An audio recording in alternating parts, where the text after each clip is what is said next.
Hey everyone, and I'm traveling to tropical islands in search of new adventures and testing my survival skills. I will spend a whole week on this island, and my main task is to find food and fresh water to survive.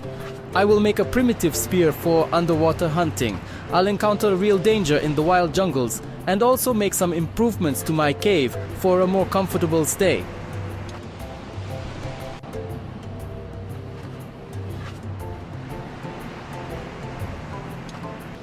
Now, this is different. The wind has picked up a bit and there are some waves. But the sun is shining. There are still clouds on the horizon, but nonetheless, there's blue sky.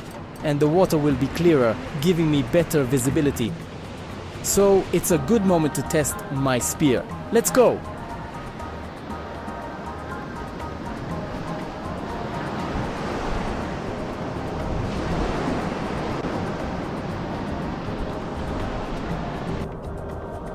There's a dangerous spider. I've had enough spider bites, so I'll stay away from them. This is how my cave looks from the inside, with a little roof and some niches and then a small balcony.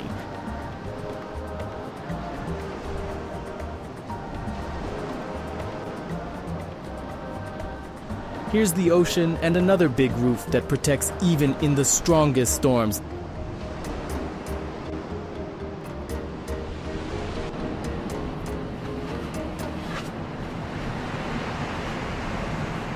This is what my spear looks like: a forked tip, bamboo handle, and a rubber band.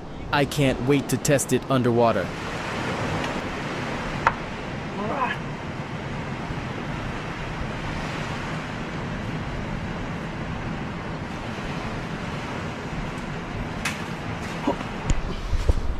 Na na na na na na.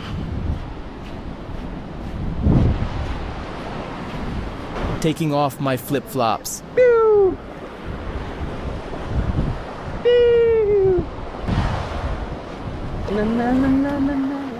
I need to swim out to that lineup where the waves break and there's depth. That's where I plan to test my spear.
Let's go, first catch. My spear works perfectly. I caught my first fish while fishing and I'm really happy because the effort I put in has paid off. Now I have this small catfish as my catch. You know what's disappointing? And when you're underwater swimming and you see a fish, it actually seems twice as big and it creates excitement and adrenaline. But when I shot it and pulled it out, I realized it's quite small. However, it's still a source of protein and I'm going to eat well today. There were other bigger fish, but I missed them. I need a lot more practice with this spear. There are some nuances, but I will definitely figure them out and catch more fish. I'm really happy. Honestly, after sports fishing, where I mostly release the fish, I didn't think I would feel sad shooting one, but still, I have food now. Let me share a bit of my little experience of spearfishing underwater. The pros and cons of the bamboo handle. Regarding what we discussed earlier about my spear, it does float. That's true. It's quite buoyant. But I haven't noticed any disadvantages because when I swim to a specific location, I simply put the rubber band of the spear on my shoulder and the spear floats alongside me without causing any trouble. Secondly, when I shot this catfish, I needed to remove it underwater. So I needed my hands free, and again I just put the rubber band from my spear on my shoulder, let it go, and it floated to the surface. It doesn't bother me at all. So it's actually convenient. Plus, as you saw, when I shot at the box with my spear, it sank due to the heavy tip. But underwater, there's no such effect and it hits much more accurately. This is crucial, and balancing underwater is much easier than on land when I shot at the box. Also, I didn't have to shoot from far away because the fish was close. If I saw a fish near the reefs, it was very convenient. You aim nearby and shoot, but often miss, and my spear would hit the reefs, getting stuck, or sometimes the tip would bend and dull. So I realized that I was wasting a lot of unnecessary effort chasing fish over the reefs. They see me, they swim away, I miss and hit the reef.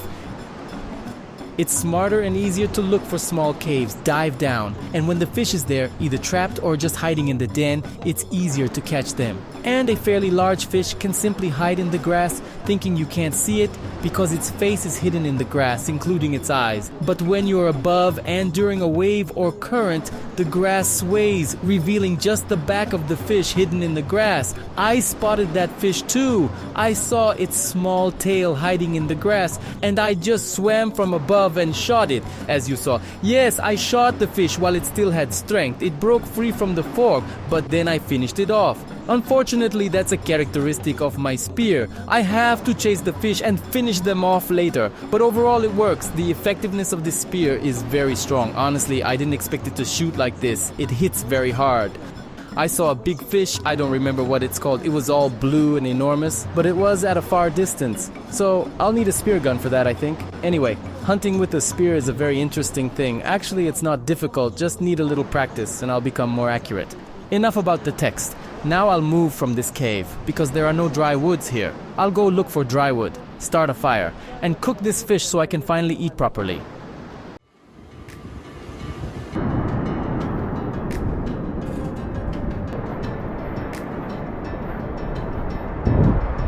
These kinds of places are good for catching crabs. While it's low tide, small crabs sit here and warm up.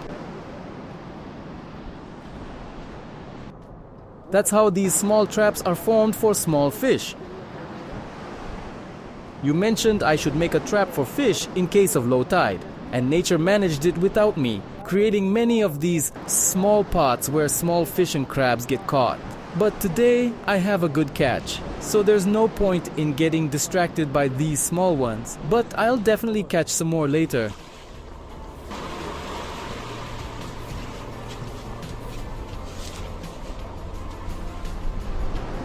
I love exploring such places.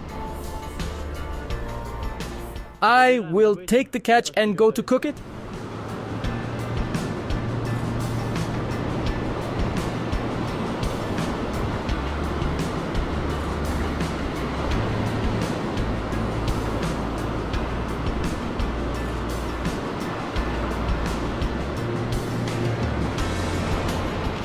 Look at this tide. See how much it has washed up on the shore while I was away.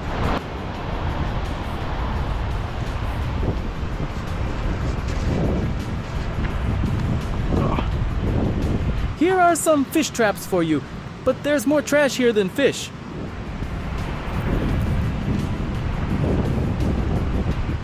You recognize this place? I celebrated New Year's here. Look at how much trash there is.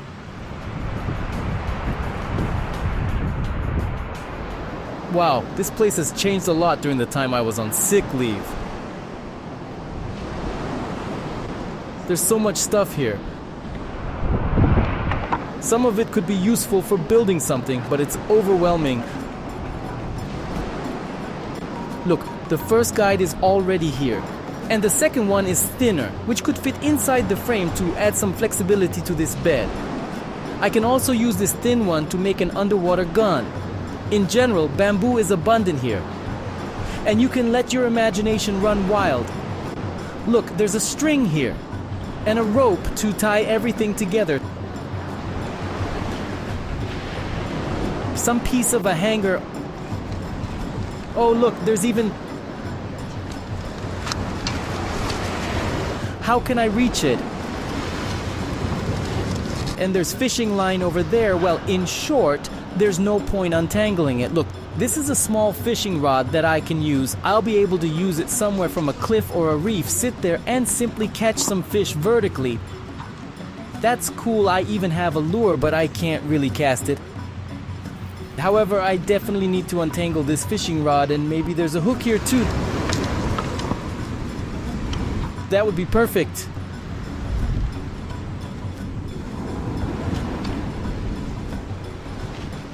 Yes, there's a hook here. Super.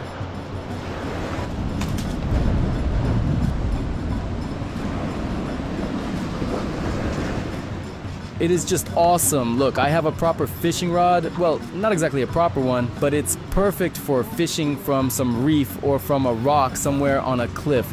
Just perfect. There's a piece of fishing line, a piece of string, and even a small hook. Not in the best condition, but still not rusty. Look, just perfect handmade. Cool.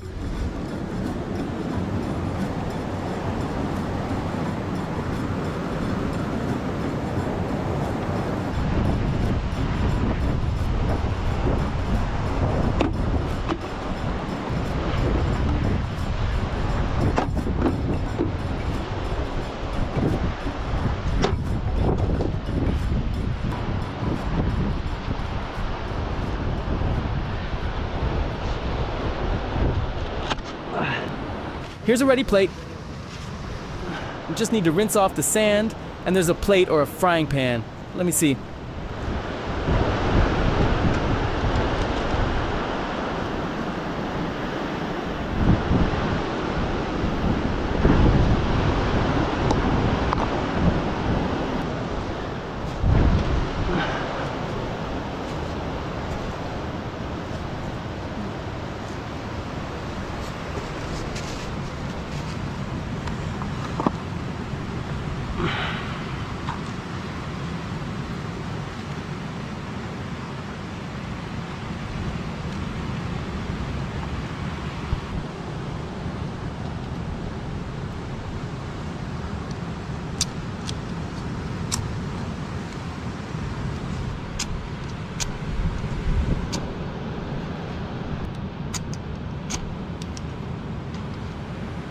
By the way, friends, I'm surprised by people who ask why there's so much trash in uninhabited places. Trash doesn't just appear because someone walked here and left behind 2 or 3 logs and a bundle of netting. It's thrown away by the ocean. It's logical that the ocean throws trash onto the island's shore and nobody will clean it up. Monkeys, snakes can't clean up this trash, so often uninhabited places are the most polluted. Just speechless. Look here. Even with all my desire, I would like to clean it up, but where would I put it all? I don't have the possibility to take it all and carry it with me, so that's how it is.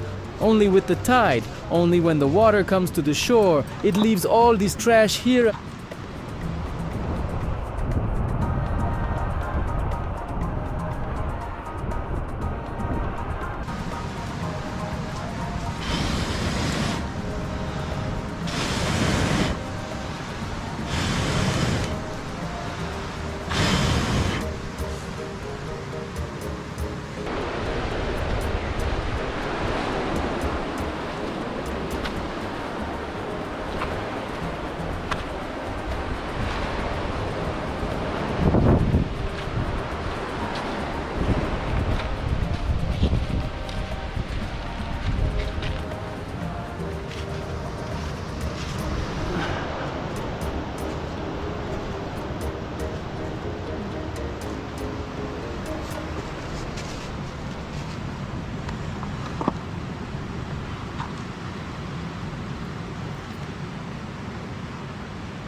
While my campfire is getting started, I tore off a piece of banana leaf. I want to wrap my fish in it and cook it on the coals so that the fish meat doesn't burn.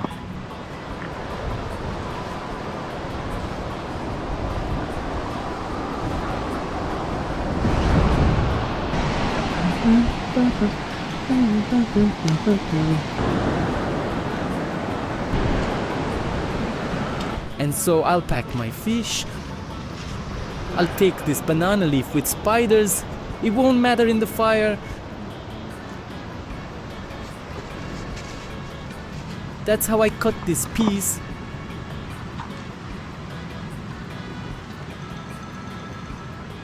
Preferably without sand.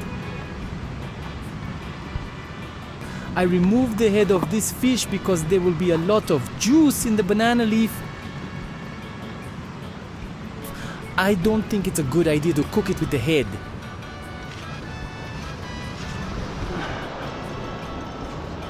I'll throw away the head, let some crabs eat it.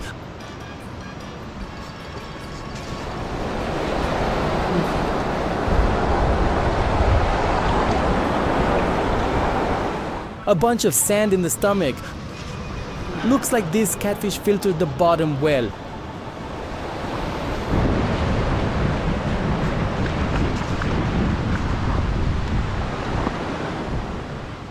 Like this.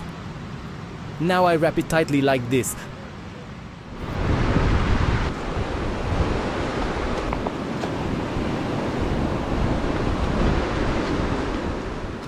This should be enough.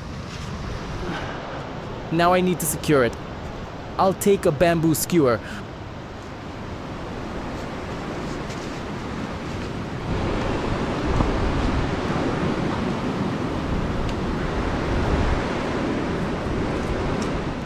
I wrap it tightly and close it with the help of another bamboo skewer. There, great. This leftover part can be trimmed. All my fish is right here. I'll take this banana leaf with me. It will be my plate replacement. What's up with my bonfire?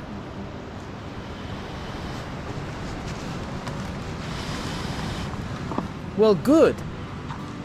I already have some coals, which is great.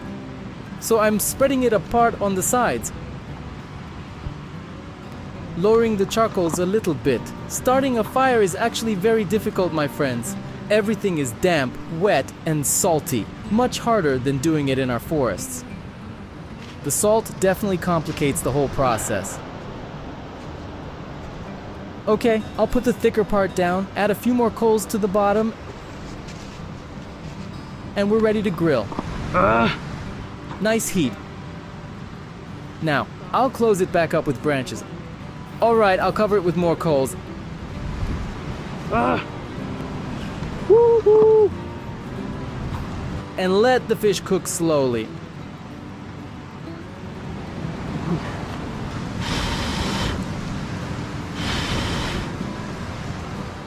I think 15 minutes should be enough.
Sky.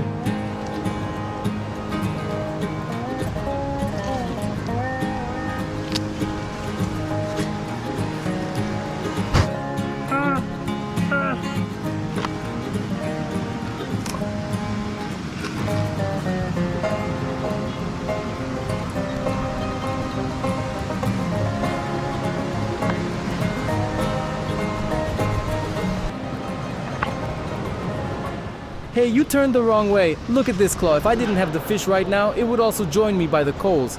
But today is its lucky day, I'll let it go. Look at how beautiful it is.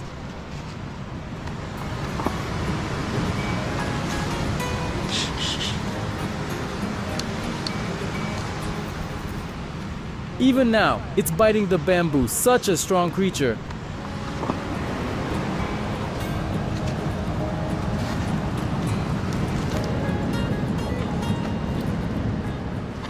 I'm releasing it back where it came from.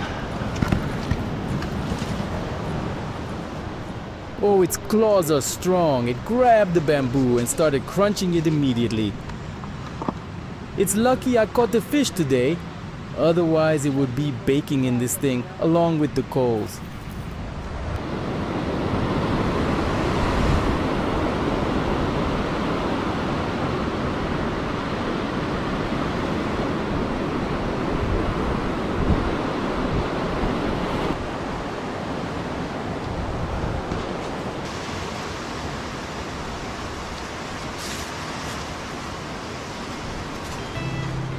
Well, it's time to take out my baked fish wrapped in banana leaves. I hope my catfish is cooked and not raw.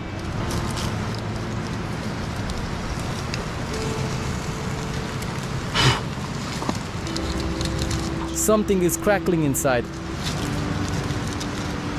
I'll put it here on my plate. Come on.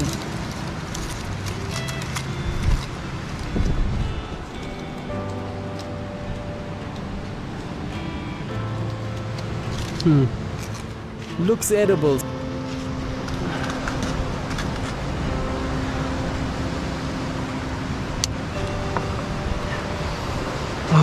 Smells like fish.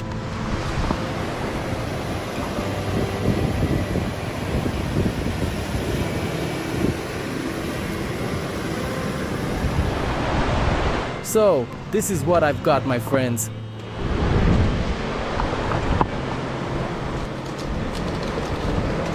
Ta ta ta ta. I'm taking out the skewer. It's very delicious.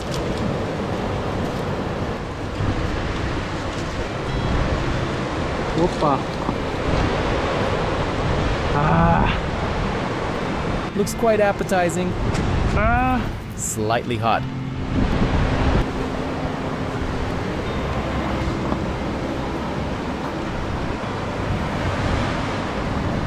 Well grilled. Seems like it's not raw.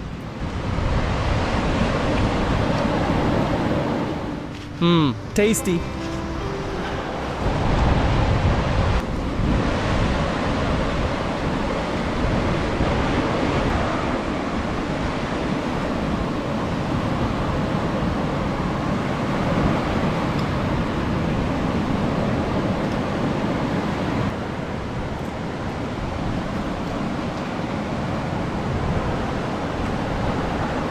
Really delicious.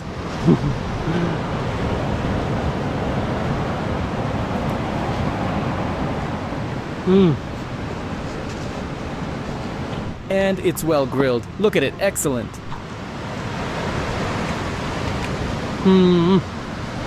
And such an interesting aroma from the banana leaf.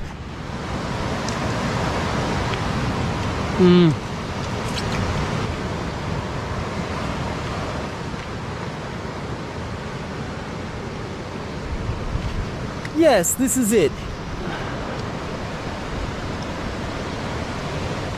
Here's the blade from the fork and the bamboo, and now we have an additional source of protein.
want to show you the whole cave through my eyes, how it looks.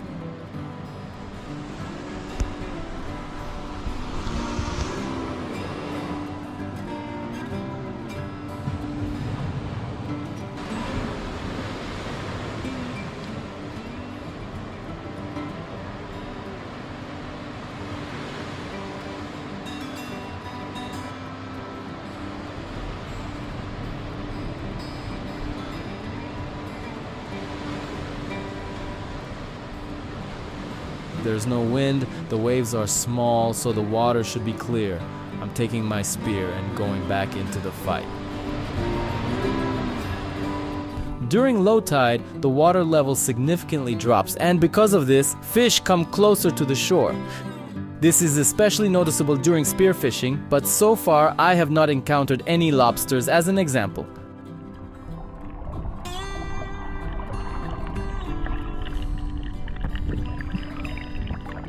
First, I tried to find fish behind the rocks, near the reef. Then I remembered that last time I was able to catch fish specifically in the grass.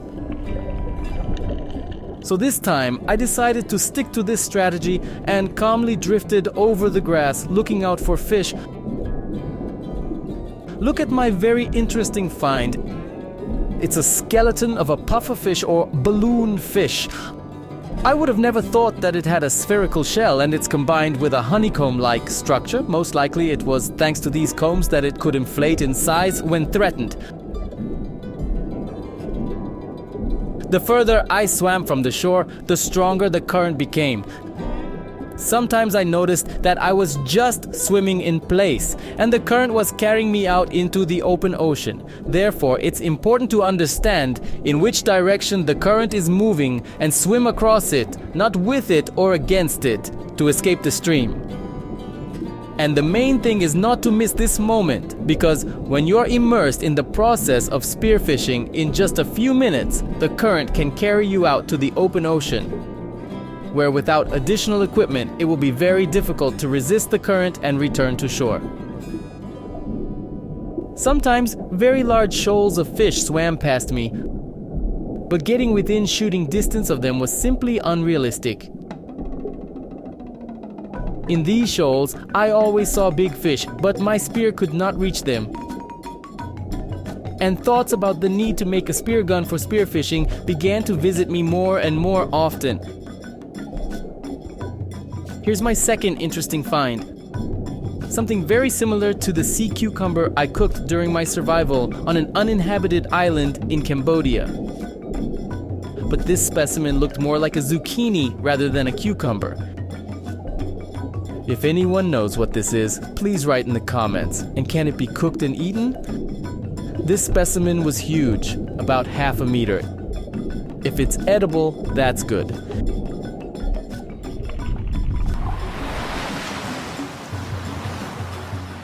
After many misses and a lot of hits on the reefs, my spear became very blunt and I needed to sharpen it.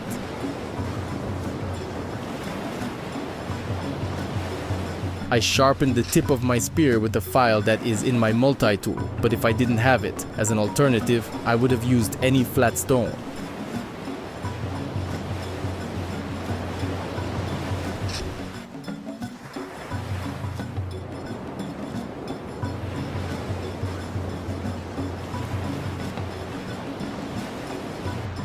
Again, the sky is clouding over.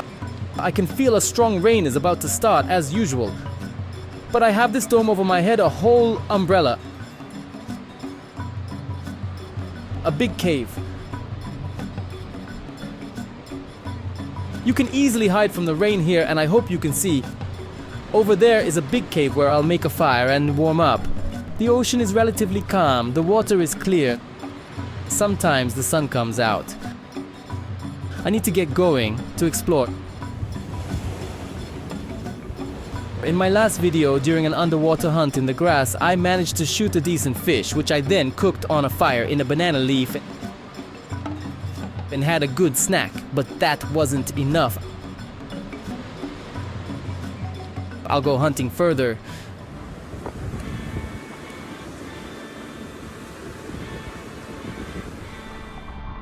This time I was looking more and more closely into the grass, and just like last time in the grass, I noticed a black tail.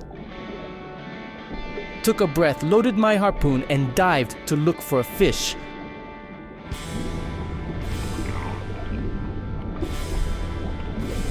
But there was another surprise waiting for me.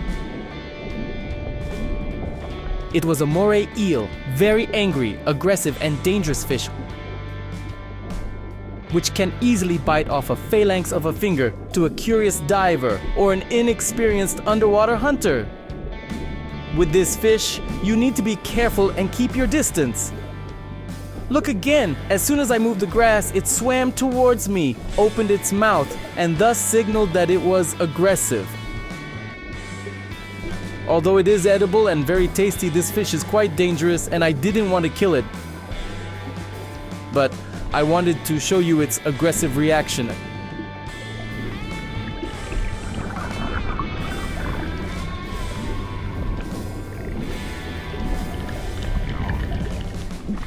Again, I wanted to swim up to a reef to look at the fish there and didn't notice that I was caught in a very strong current and one hand wasn't enough to cope with it. So I put the rubber band from my harpoon around my neck and started swimming with two hands across the current to get out of it as soon as possible.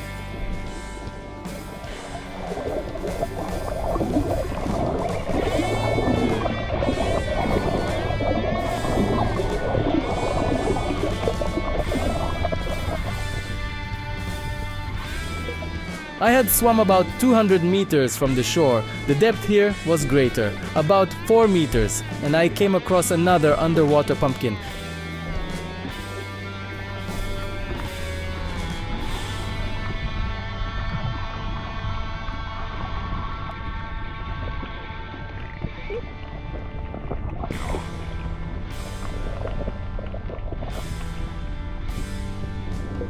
As far as I know, it's a trumpet fish. There were two, but they kept a safe distance.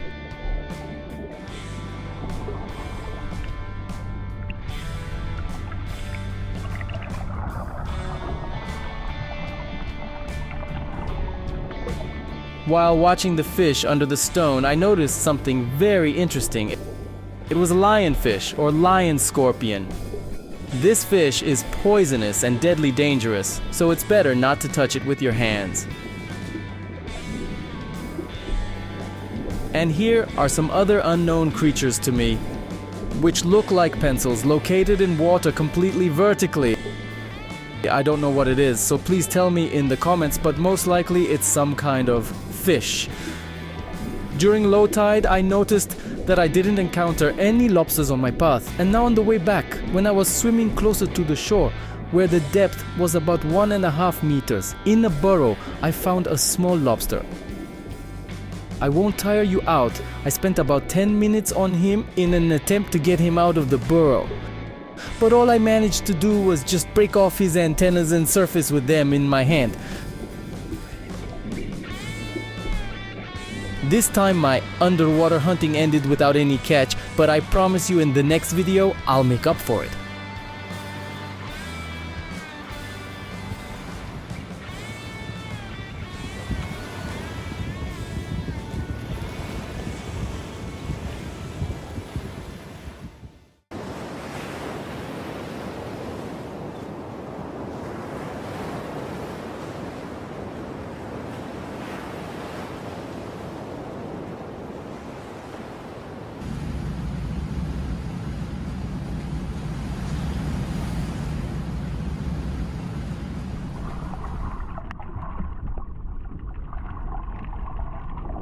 So today is another underwater hunting day, and I'm holding my homemade spear.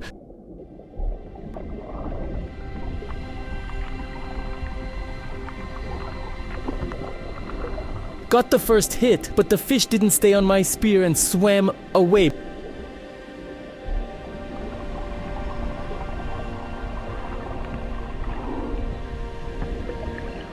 But since the wound was very severe, I knew it couldn't swim far. I needed to find it. Exploring the location in the direction the fish swam, and finally found it under one of the rocks.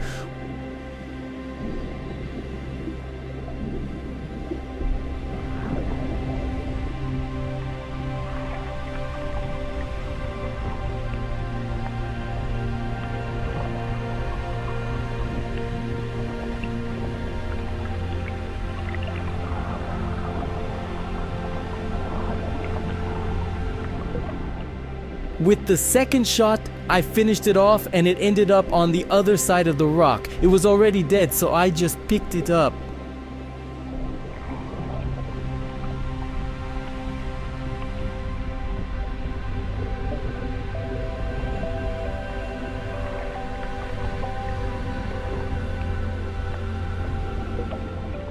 Quite a small catch, but very important for me. A source of protein and my energy for the day. I realized that this little fish wouldn't be enough for me and I needed to hunt more. I noticed a fairly large fish in front of me. Take a breath and dive for it.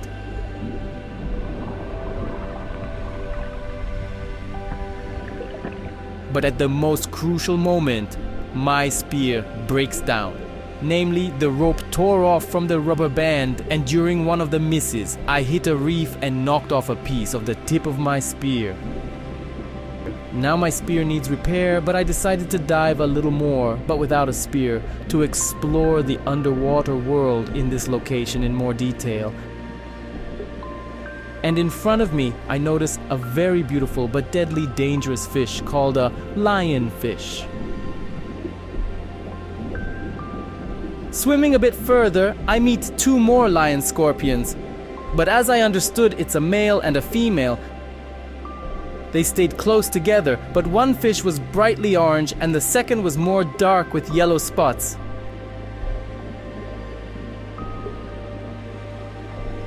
Also on my way, I met this sea pumpkin again. I guess it's a sea cucumber. Forgive me, they are really very large here, and this one is a record holder. This is the largest sea cucumber I've met in these waters, and in my life in general, it's very much like our leech, but 100 times bigger. When I was surviving on a deserted island in Cambodia and cooked a sea cucumber, it tasted like salty rubber, and I wonder how this one might taste. I think I'll find out soon. And here during swimming, I caught a phenomenal moment on camera.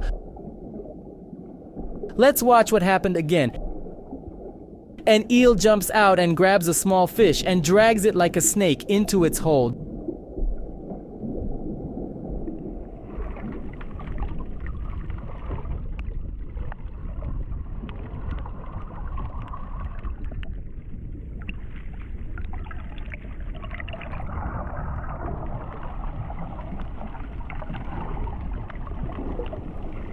During the low tide, the fish move closer to the shore, which is very good for me, so I need to quickly repair my spear and get back to hunting.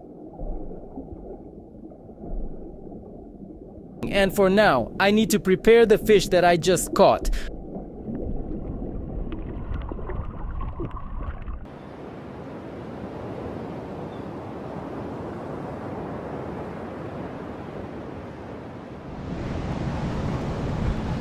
I perform a rescue operation for this hermit crab, which is walking for some reason without a shell. And this is dangerous for them. So I will give this little home for him. Let him hide in it for now. Because if the birds are flying, they will eat him right away. And here he can hide for now until he finds something more suitable. Yes, the tide is strong indeed.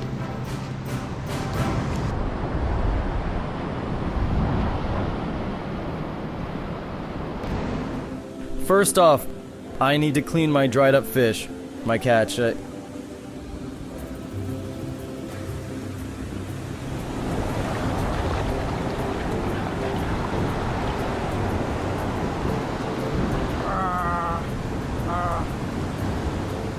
It's small, but it looks twice as big underwater. But it is what it is. It's going to be a decent snack for me.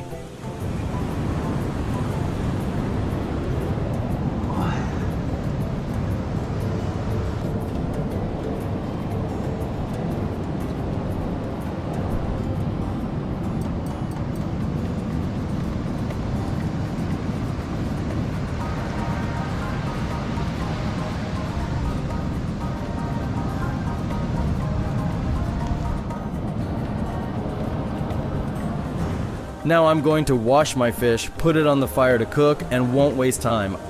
I'll do something useful. Considering that there's a lot of bamboo washed up on the shore, I should make myself a bed or a lounge chair.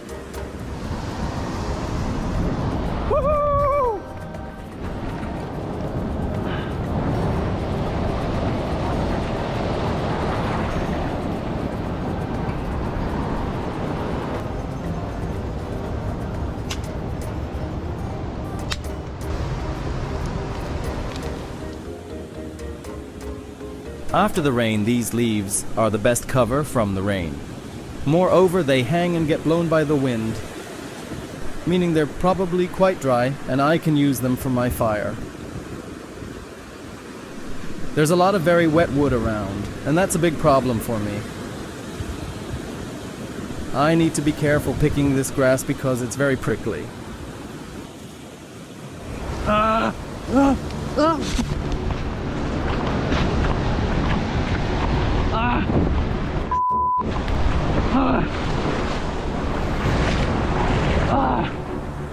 Did you see that? Wasps attacked. One bit my hand and another one my lip. It's very dangerous. I hope I don't have any allergies. It's very dangerous. Such a nuisance.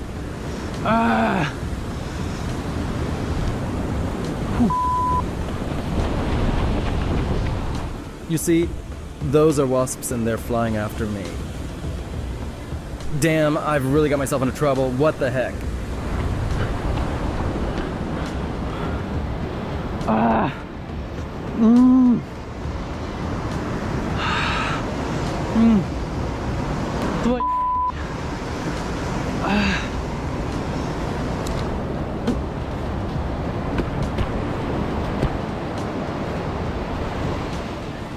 This is absolutely crazy.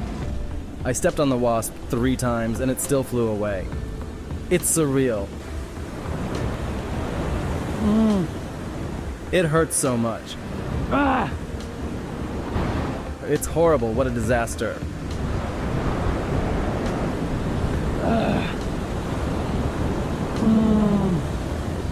Friends, this is how I prepared the fish. Hornets attacked me, or were they wasps? They don't look like our wasps. 1 bit me on the lip, it swelled, and 2 bit me on the hand. I knew that if these bites were very poisonous or triggered an allergic reaction, my face would start to swell, and my airways could become blocked, causing me major problems.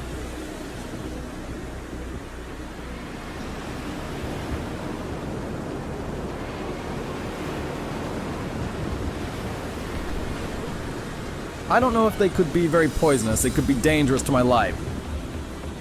So that's the situation. Damn it. My lip is swelling very quickly and severely. Look at my lip. It's a disaster. This is no joke.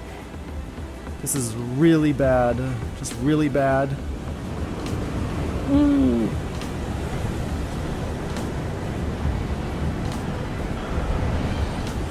I'm in a mess. I urgently need evacuation. This is no joking matter. Look at my face. The main thing is that my airways don't swell up, because that could cause major problems. The only option I have left is to climb back over the rock and hurry back to the cave where I left a small first aid kit after the bite of a poisonous spider. I didn't know how dangerous these bites were. All I could do was keep moving forward.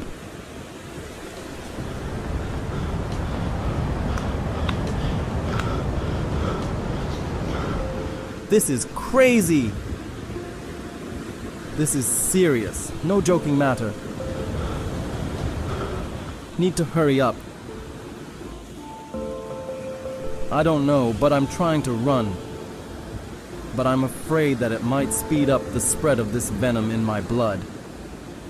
It's very hard for me to climb up to the other side.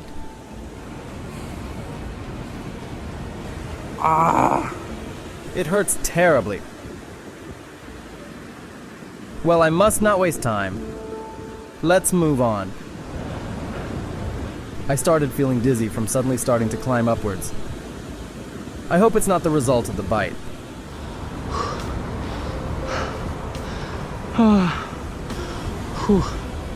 It's very hard to climb, and it's very high. Oh my. So that's the situation, friends. This is bad. I need to catch my breath. I can't climb any further. It's very high, very hot, and the adrenaline is making my blood pump faster. I know I'm not supposed to do this when bitten by a poisonous creature. The faster you move, the faster your blood moves in your body, and therefore the poison spreads, but I have no choice. I can't wait here. I just have to keep going. Now let's take a closer look at what really happened, what I did, and what I needed to do in this situation. So, I approach these bushes, and I understand perfectly well that in humid weather this corner is dry, and various crawling creatures can hide there, so I approached this place with caution and lifted this grass on the ground very slowly and carefully so as not to encounter a snake, centipede, or scorpion there.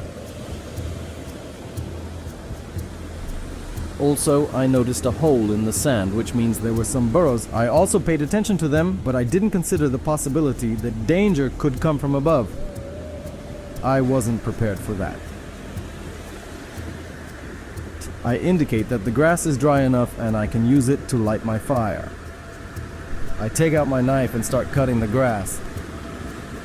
As soon as I started to squeeze this grass, these creatures start flying out from it. Whether they are wasps or hornets, I didn't fully understand, but let's call it a hornet, correct me in the comments. One of them immediately lands on my sleeve, and in a second, all hell breaks loose. The first one bites my fingers, and another one immediately heads for my mouth. As far as I know, wasps and bees instinctively look for a hole to fly into during an attack, like a sleeve or behind the collar. But in this case, it wanted to fly into my mouth. I managed to close it in time and get a second sting right on my lip.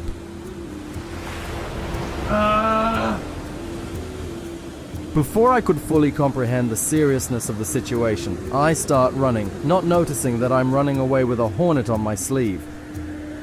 As far as I know and from my own previous experience, when wasps or bees attack, you need to run towards water. Run without looking back because they escort and follow you. I thought I had run a safe distance, but I was wrong again. I started examining my injuries and went back to get my phone.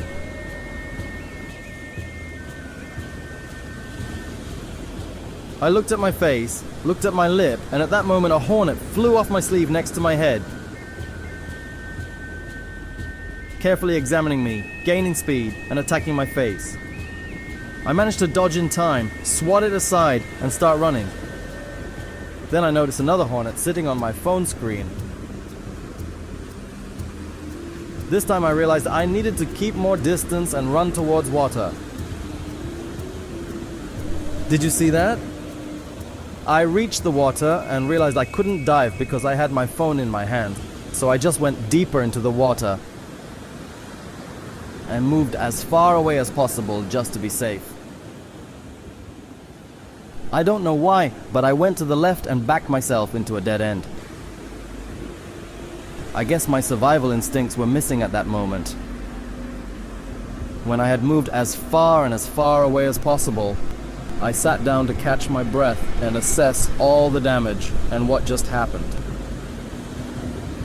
I didn't know how dangerous this bite was, but I immediately understood that if the body has an allergy, my airways can be blocked. And this is very dangerous for my life.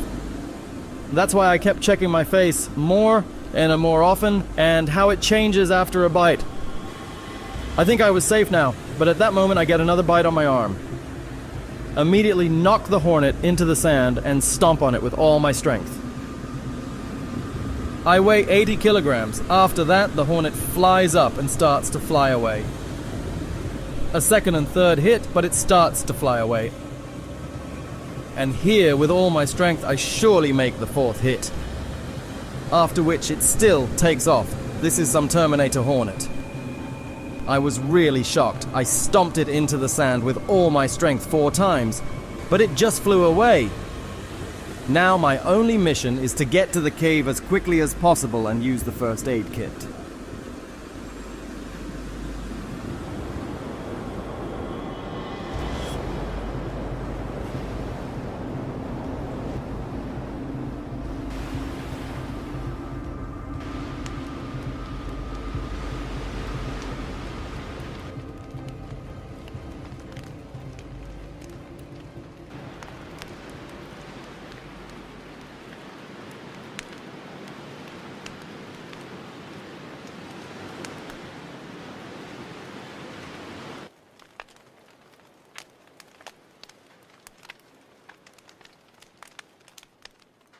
Well, friends, welcome once again to my cave, which I've chosen for more permanent living, so I will be furnishing this cave. Today, I want to make myself a bamboo sunbed, which will be my bed for the night to keep me away from the damp sand. I will also definitely take my spear and go into the ocean to hunt for fish, because I need to catch something to eat today.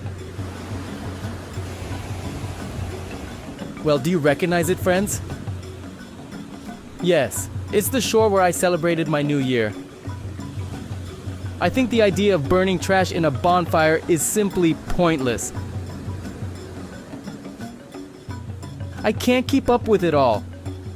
I think we all really need to think about what we're doing because very soon we're all going to live here. Under similar conditions in our cities and countries, there will be tons of garbage. It's horrible, just horrible. Nevertheless, many people ask and wonder why it is so. I'll explain. Look, in Asian countries, it's a global issue, I think, as it is in many countries of the world already. The situation is such that there are factories and plants on the islands, and they are almost always located near a source of fresh water, that is, rivers on the islands, and waste and all production products usually end up in these rivers, which are very dirty, and it's very dangerous to drink water from them. And where does all this dirt go? The river flows into the ocean, so all this dirt and all these wastes go into the ocean. Also, in tropical countries there are very heavy rains, and if rains start, it's a very heavy downpour. So all the garbage from the island is washed into these neighboring rivers, which are on the island. That is, when the downpour starts, the water level rises very high, and all the garbage is washed into these rivers. And the rivers, like a highway, direct it all back into the ocean. When tides start, there's a very large difference in water levels, that is, up to 2 meters difference. Of course, when the tide comes in, it takes all this with it. And when the tide goes out, it pulls it all into the open ocean. All this trash from the rivers from the island goes into the open ocean. Also, there are very strong currents in the Indian and Pacific Oceans where a lot of trash gets accumulated into massive islands of garbage. I've seen this myself while fishing. It's just huge, massive islands of garbage brought together by the currents. The currents carry them, and during the tide, they get washed up on nearby islands, small ones, inhabited or uninhabited. Naturally, on those islands where there is no civilization, where there's no one to clean up, all this garbage just keeps accumulating. Animals can't clean it up and people don't go there. There's no tourism, so there's no reason to clean it up. This is why on uninhabited islands like here and also in Cambodia, you keep asking me the same question. If these places are uninhabited, why is there so much trash? Because we're the ones doing this. We're loading our nature and it all accumulates bit by bit and gets washed up on islands where there are no people, no civilization, and we're polluting the wilderness.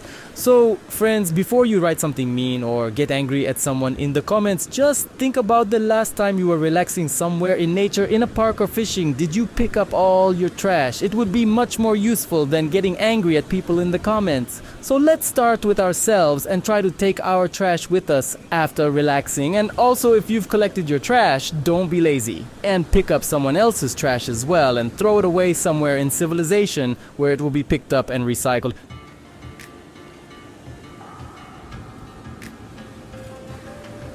Here's another very good piece, which could be a basis, but it's very long. I'll take about 2 meters, just to be safe.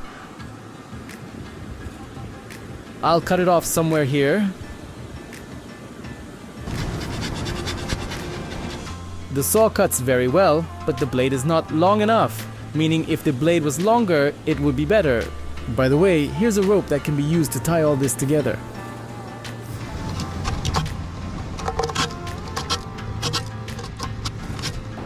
Alright, perfect.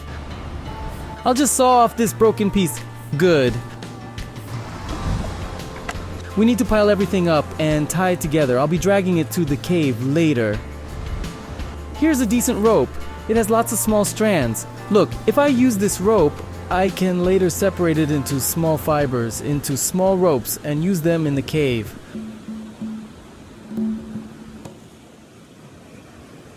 So I'll take this piece to tie up the bamboo.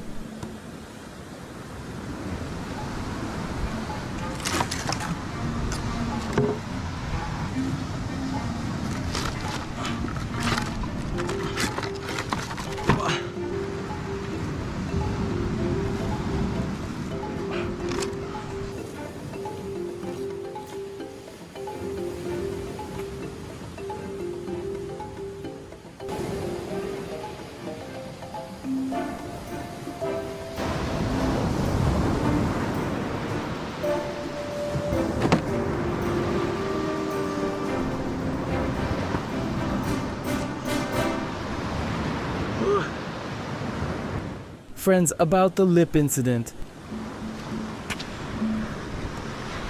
You were worried, thank you very much, but everything actually got resolved easier than I expected. By the time I got to the cave, my lip began to deflate. When I got there, I took a picture of my lip and sent it to my friend. He works at the local clinic where I had previously reported a spider bite. I sent him the photo and explained the situation, described the wild wasps that had bitten me, and he said it's bad, it's really bad if you have an allergy. Their bite is quite strong and painful, but I didn't have an allergy, and I was really lucky. By the time I got to the cave, my lip had already started to deflate. And when I sent him the before and after photos, he said it's most likely getting better because you don't have an allergy, but also said that if you notice any rise in temperature or complications, urgently leave the island and go to the hospital, or if you still have them, take allergy medicine, the ones I used when the spider bit me.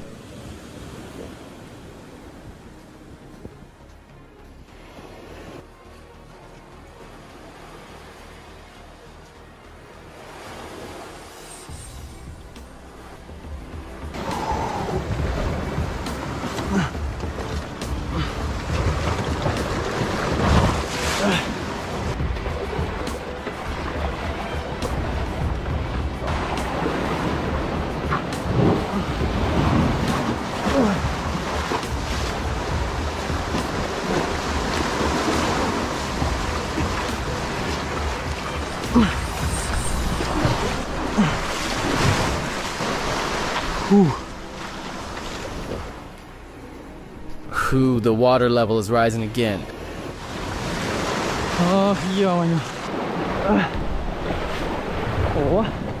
So it tossed some logs into the cave.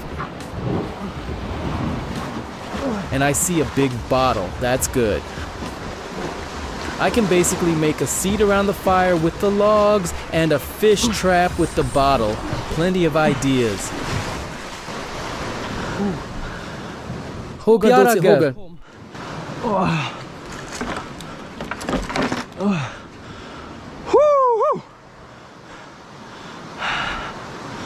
Mwah.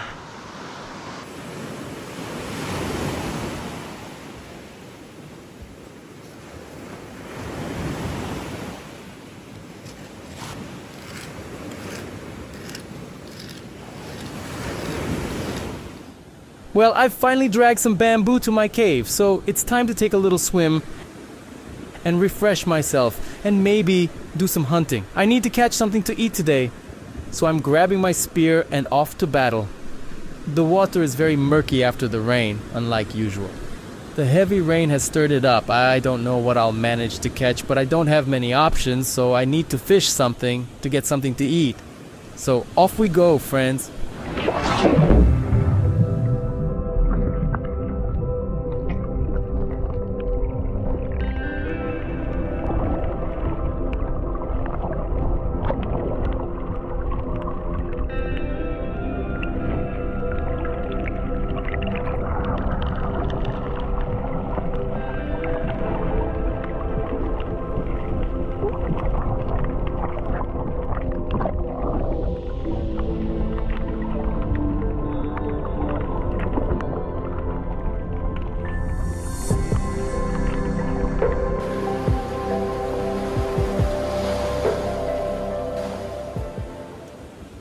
Friends, this is all I managed to catch. I place it closer to the camera so it looks bigger, but actually the fish is very small and there's only one.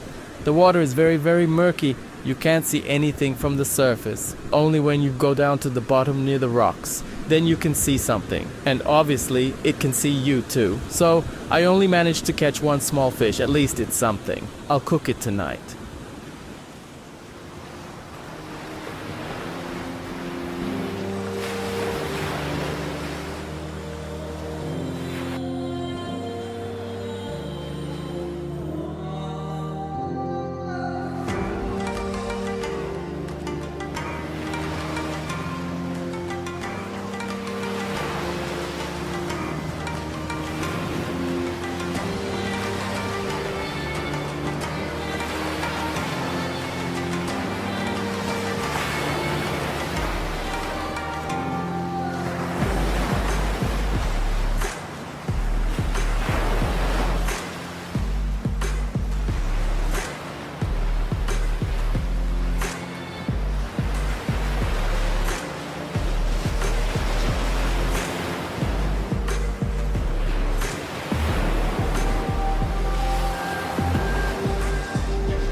Bats are flying around. I'll grab my fire starter. Need to light a fire.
Here's my catch. I'll put it on the coals, let it grill a bit.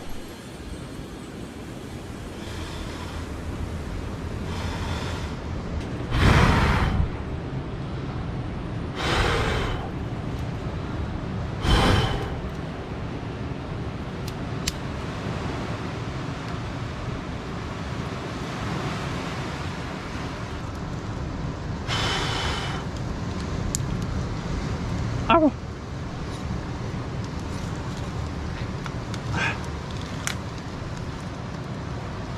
Oh yeah.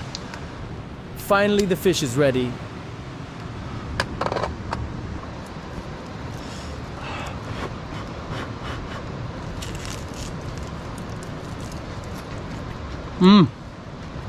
Lang.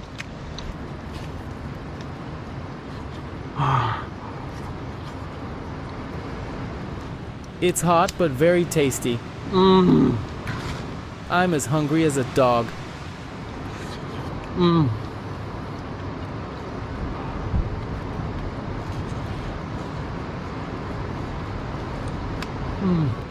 Tomorrow I'll catch a lot of fish, try to catch a moray eel. I need more food.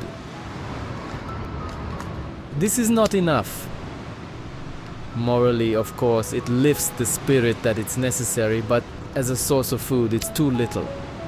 But my spear works. Oh. It's already 3 o'clock in the morning.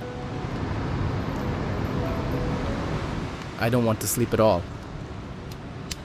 At 6 o'clock the sun will rise and I won't be able to sleep when it's light. Because the sun starts to warm up. So now I'll eat and rest.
This needs to be saved for sure. These ropes will come in handy anyway.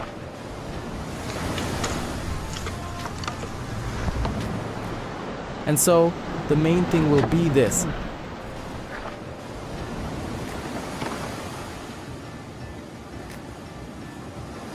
I wonder if the length will be enough.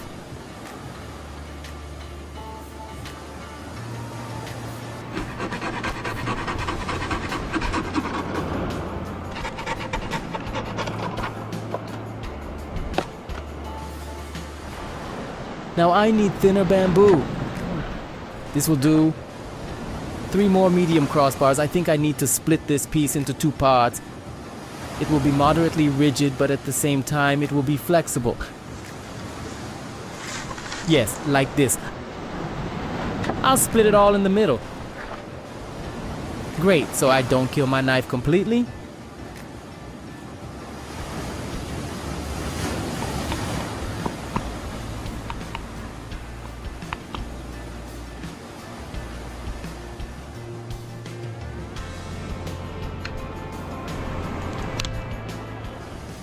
There it goes. I crack it open a little with my knife.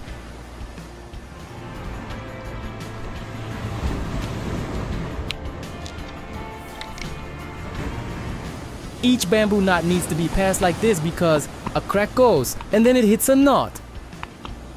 And this knot needs a little help from my knife because it can break right where it is not needed.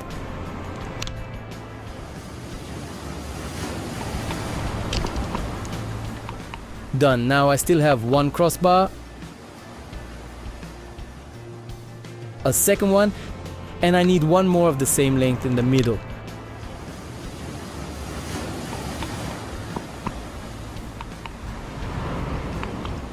I'll take it from this bamboo. This piece is rotten, to be honest.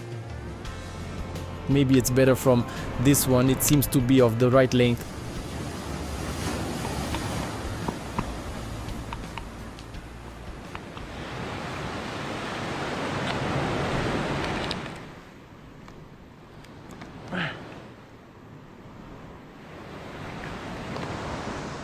So there are 3 pieces. I'll split another one, this one, into 2 parts.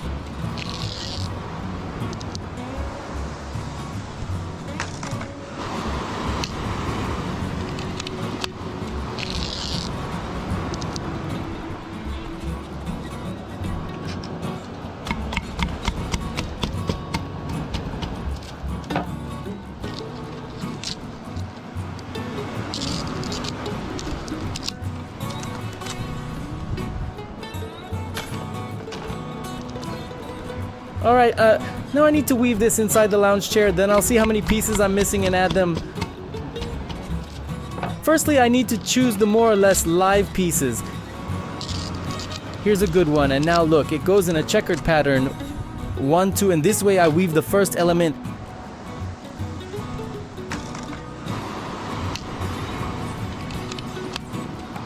The main thing is to level all this.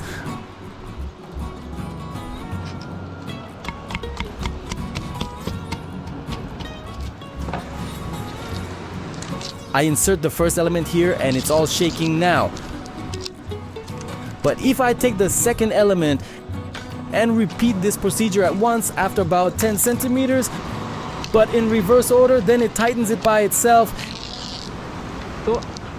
And no need to tie it at all. And here I already get the first weave that fixes the beginning of my lounge chair. And now the next piece. If I had it in this order, it means now I'm going under the bottom, under the top, under the bottom, like this.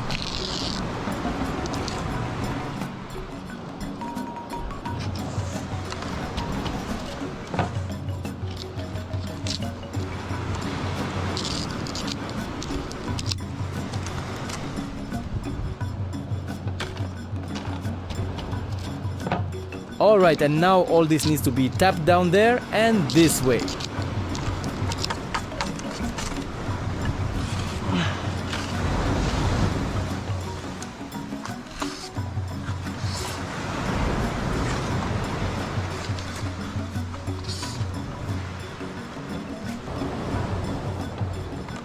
Such a construction turns out great.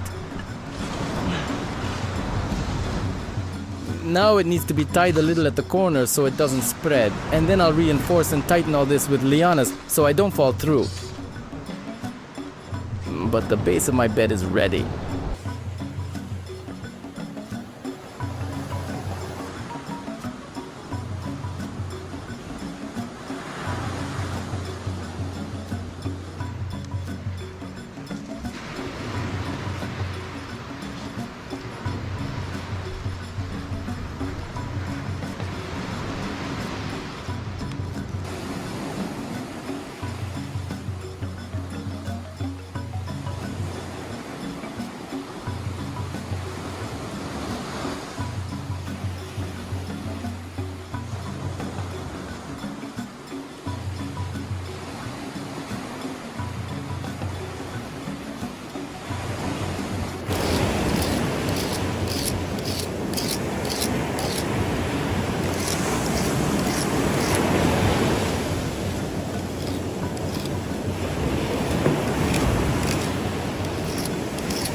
Today in the first half of the day, I managed to catch a small fish. This is the one you saw in the last episode. It was small, and it wasn't enough for me. So I decided to do a little more underwater hunting. The water after the rain was murky. Visibility was very poor. Only when I got very close to the fish could I see it. But it saw me earlier and therefore fled. Because of the poor visibility, I had only misses. I also noticed that during murky water, moray eels come out to hunt. In just 10 minutes of my swim, I saw 3, but they were very small. I did not lose hope and tried to catch something else.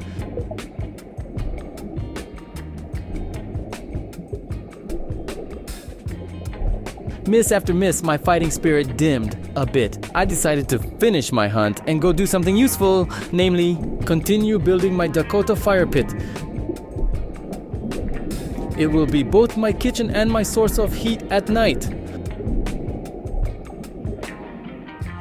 Friends, what the see-through on the shore? This is a monster. Look, it's huge. We're just a very big grouper. I think it was about 10 kilograms. Just a monster. I caught such a one in Kuala Lumpur, Malaysia. If you are interested, you can watch it on my channel. There is a video. Very strong fish. Yes, it's a pity that so far I have not caught such underwater.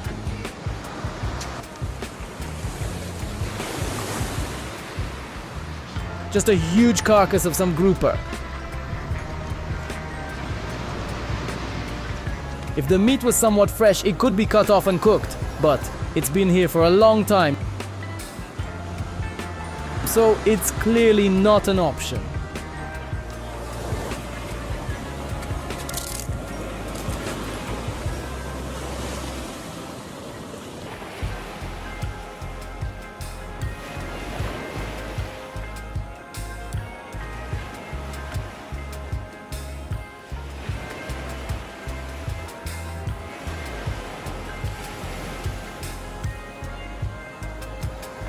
Right now, my task is to find a thick enough piece of bamboo to make an air duct for my Dakota fire pit.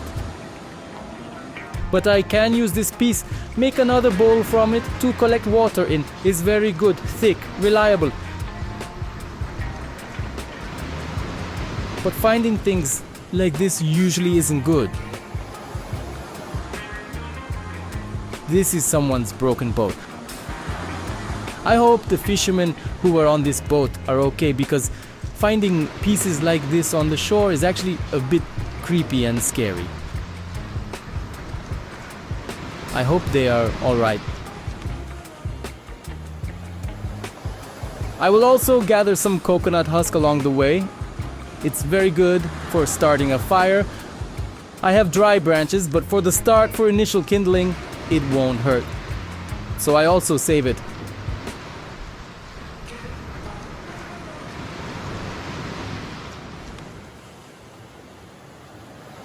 And this piece that I found, I will use it as an air duct outlet for my Dakota fire pit.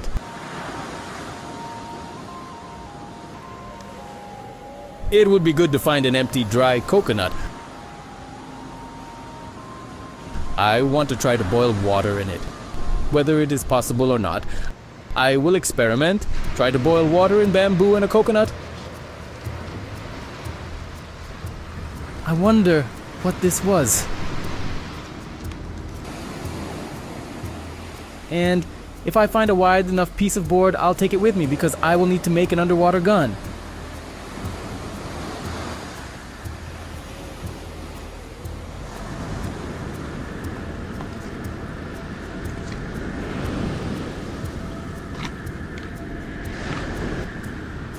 For the first time in my life, I will probably use this device as intended. They wrote to me in the comments that it's convenient to drag bundles of firewood with this hook. So I'll test it. Balance it, pick it up and carry it.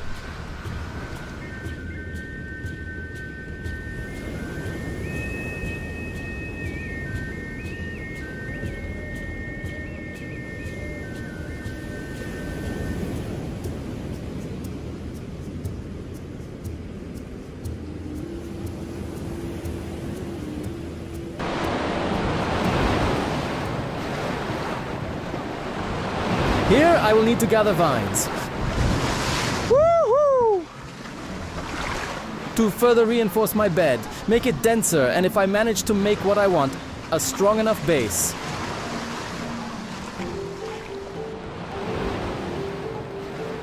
Later, it will be possible to collect empty plastic bottles, inflate air in them, and fix them under my sun lounger to make a raft.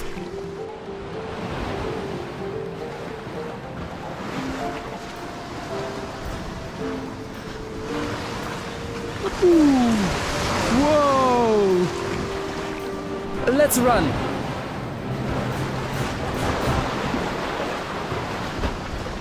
There are lots of little crabs.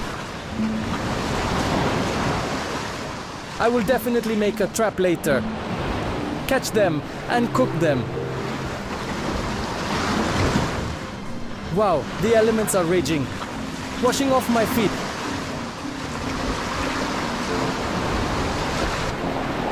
Wow. You have to move fast here and not linger. I'm almost at my destination. Wow.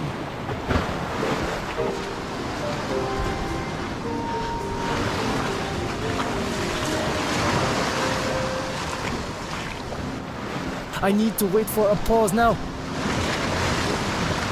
Let's go.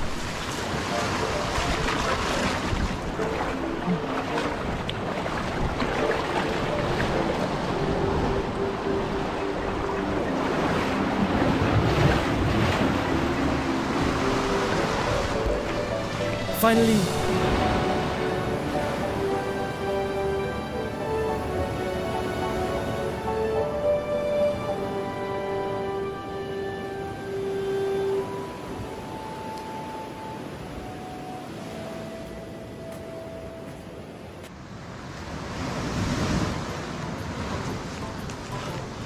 Well, on the highest part of my cave, I'm going to build a Dakota stove.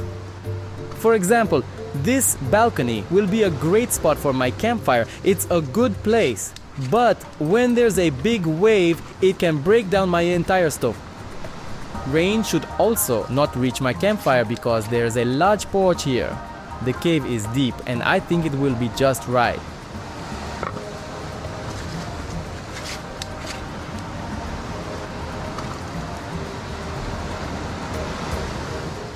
To start the fire, I'll immediately hide the coconut in a place that is inaccessible to the ocean somewhere around here. I'll place it on the upper shelves so that it can ventilate and dry properly.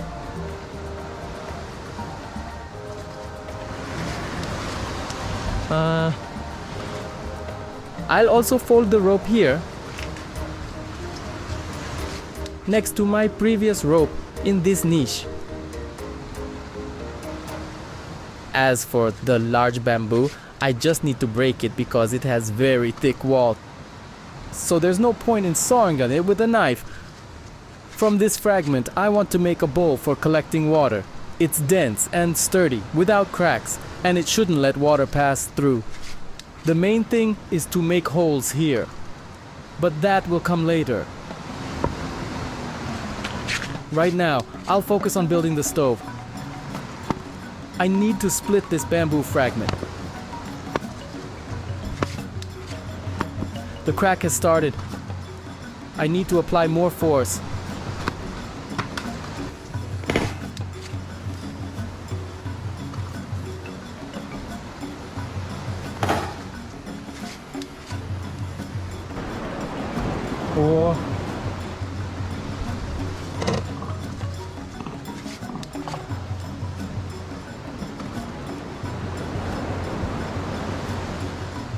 Finally,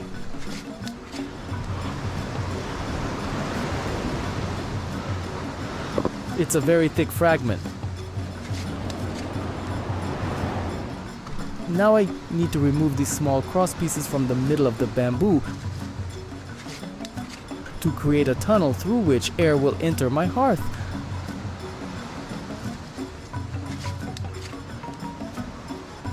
I'll use a knife and a small board as a hammer. I'll make holes here, and when I fold this bamboo together, it will become a pipe.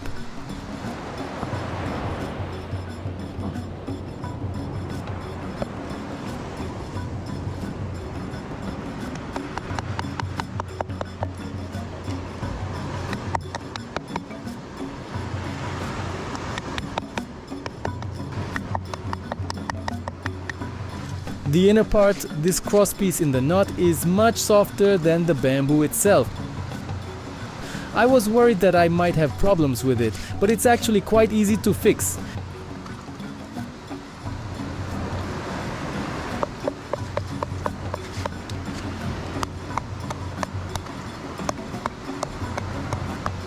Here's a life hack. You don't need to damage the knife blade.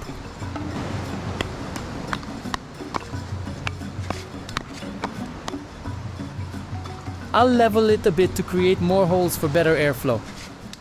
When making a Dakota hearth, I must admit that I did it a long time ago in my childhood, and I'm not sure if I'll do it very well this time.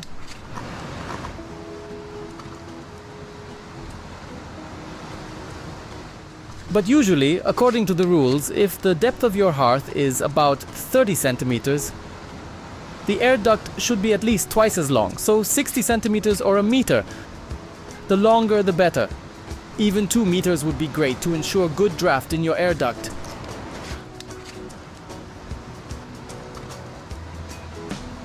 By closing it, you can regulate the power of your campfire. Great! I've decided to make an effort and raise the stove higher because there's a lot of water here. I'm sure every big wave will just flood this area, and it will always be wet, making it even more difficult to light the fire. So I'll probably make the hearth here, and I'll let the air duct go down like this.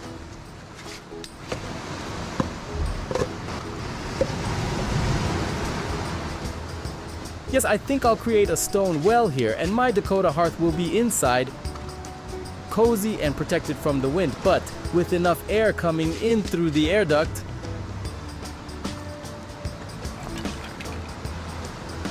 Okay, I'll start building the outline of the hearth itself, which is also not easy to do. I'm recalling all the skills from building Lego sets, playing Tetris, and everything else combined to set up my hearth. It needs to be stable, because if you start a fire and it all collapses, it will be very inconvenient to move the hot stones along with your food. Everything should hold each other tightly and fit snugly. The main thing is to bend the backrest to avoid straining your lower back.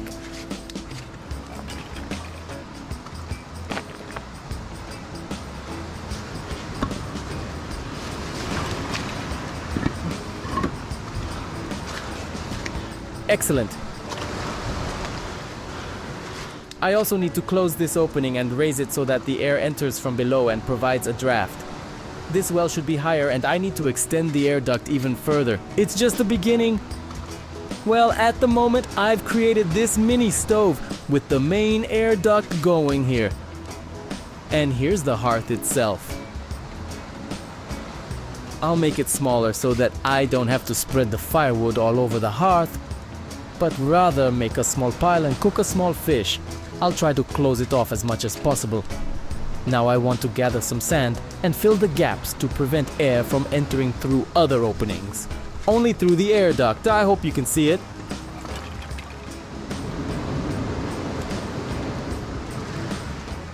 I've created this mini stove and tonight I'll test it out. I'll warm myself up mentally and cook some fish at the same time. Let's see how it goes.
The ocean is very murky, the tide is high, and the waves are strong.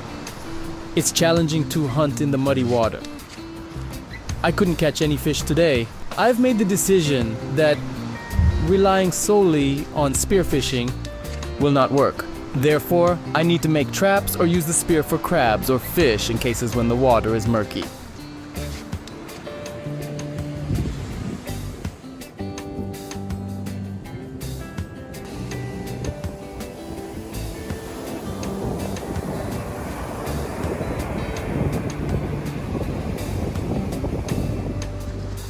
I encounter a lot of seaweed on the shore like this, and maybe some of you know what kind it is, because as far as I know, many seaweeds can be eaten as they contain iodine and beneficial vitamins, similar to some sea cabbage. However, I'm not entirely sure about these ones, and I wouldn't want to get poisoned. So if anyone knows what kind of seaweed this is, please write to me and let me know if it's edible or not.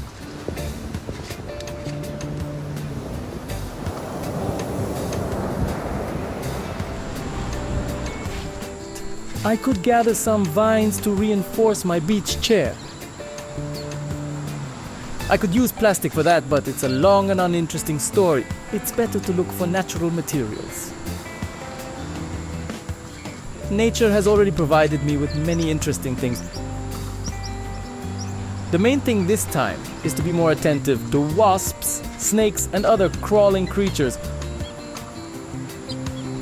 Look at this vine, wow, it's cool!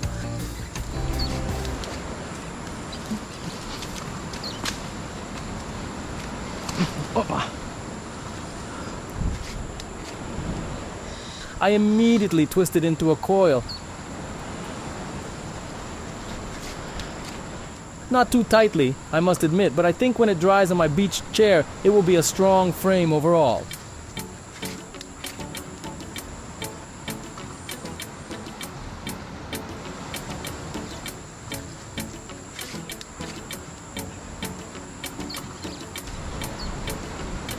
I'll leave it here and pick it up on the way back. Let's move on. Oh, it's slippery here. If I could find some container right now, I would gather some clay to build my own oven.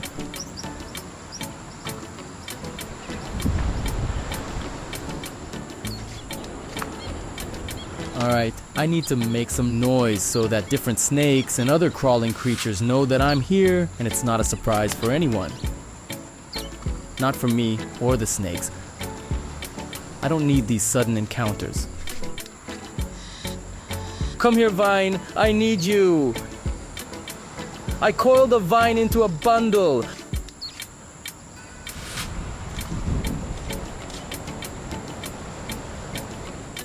I also have another vine to weave my beach chair. Let's continue. Wow, it's so amazing here. If you could hear what I hear, the sounds of nature, it's indescribable. So many birds. By the way, it's interesting that I hear so many birds, but I don't see them. Interesting rocks. I need to look under them because if there's a coconut shell, there's likely a coconut thief, a big crab.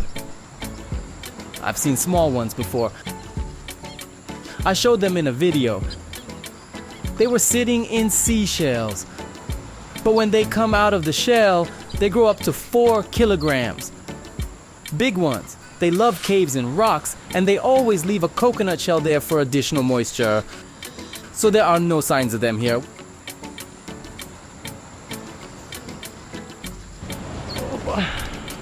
Well, I've collected a little bit and I'll finish it up later.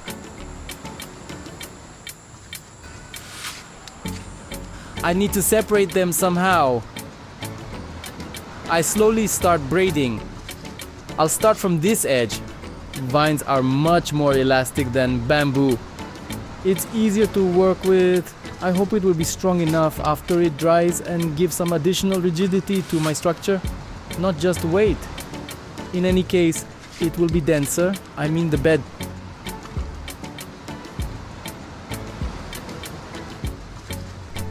I won't sink into it because the whole point of this structure is to lift the bed on some rocks or logs and be further away from the damp, wet sand and crawling creatures like centipedes, spiders, snakes, and everything else.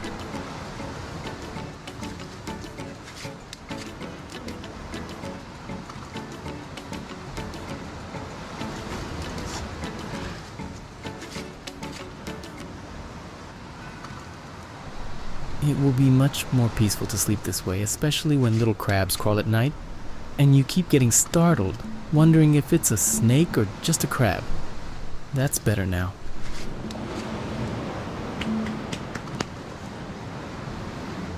Well, it's already much improved. I won't sink in anymore, but I think I'll repeat the process a couple more times and seal all the gaps completely.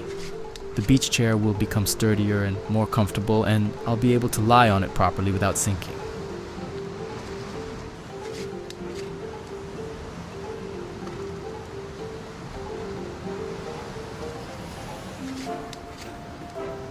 So this is the beach chair I made, and next to it is a Dakota fire pit. I'll test it tonight, hoping to keep warm and cook my fish.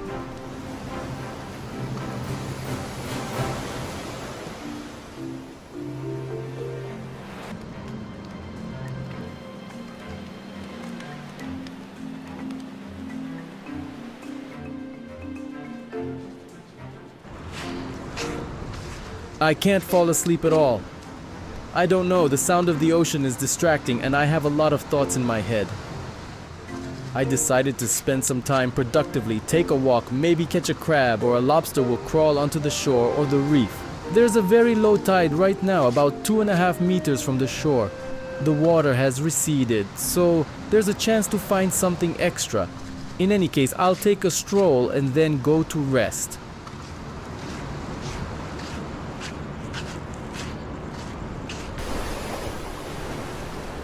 My friends asked me if there are any dangerous snakes here. Here's the answer.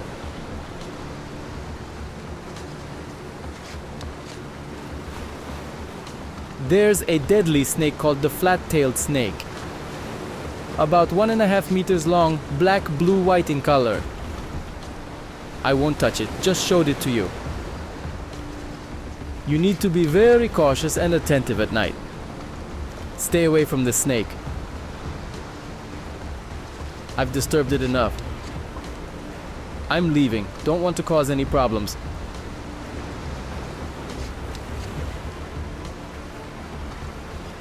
Well, you understand. Of course, friends, hunting at night is actually dangerous. There are many crabs, many things around, but snakes also crawl onto the shore, which is very dangerous. However, they don't attack humans, they are not aggressive. But if I stepped on or disturbed its personal space, it could attack. Every time I want to take a night walk along the shore, I always think it's a bad idea because just now I was walking in the water and there was another flat-tailed snake or whatever it's called. Please correct me in the comments if I'm wrong.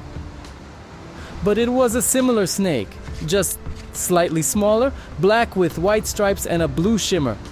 I know it's a sea snake, and it's quite dangerous, as I've told you many times before. Well, it's actually scary when you encounter it in the water. It becomes really frightening. Here's another fish trap. It looks very similar to a bullet, but at the same time, it could be some kind of stonefish variety. I better not touch it if I don't know for sure.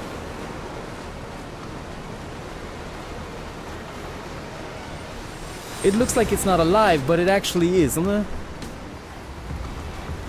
Oh, it jumped out.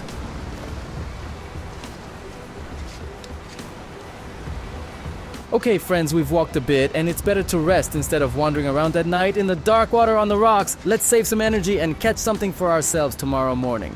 I'm going to rest now.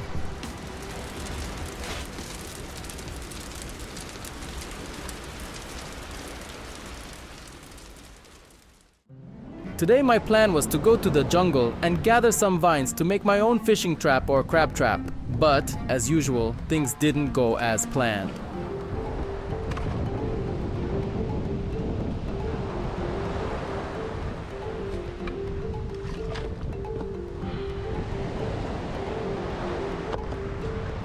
I needed to find more vines to make my trap.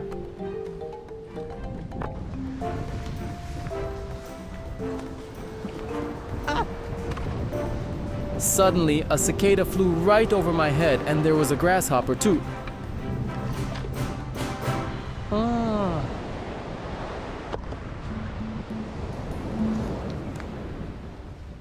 Look, there's another one up there on the branch. How do I reach it?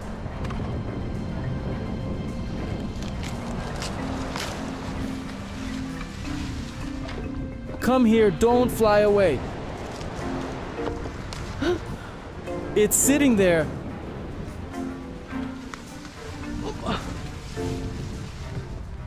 Just chewing on a leaf.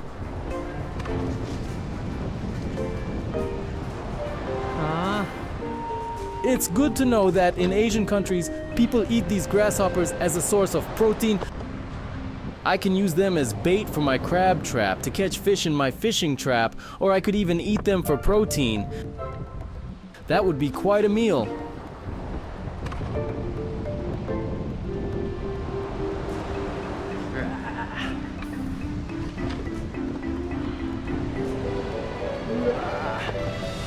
I need to carefully study this place. They fly around here, and today I'll catch some grasshoppers. I should find a bottle to collect them instead of putting them in my pocket.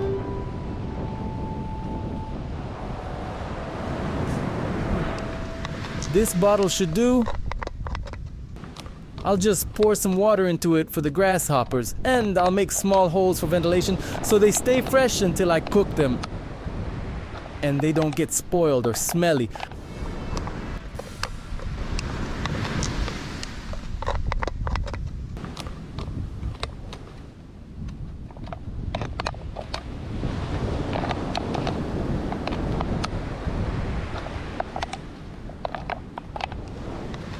I think that's enough. Let's go catch some more. Come here.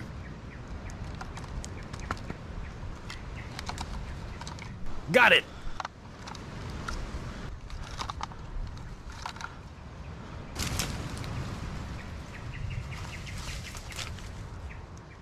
This is a big grasshopper. Look!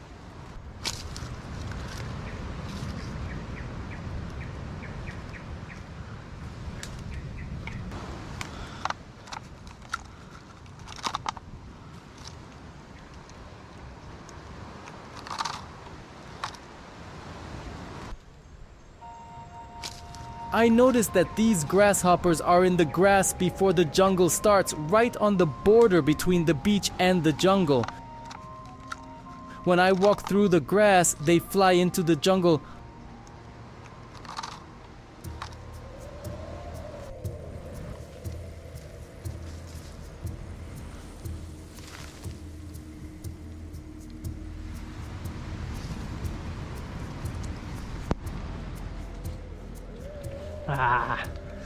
Oh, its legs are so spiky. Look at these thorns. It's trying to defend itself, but I won't let it go. Ouch, those legs are really spiky.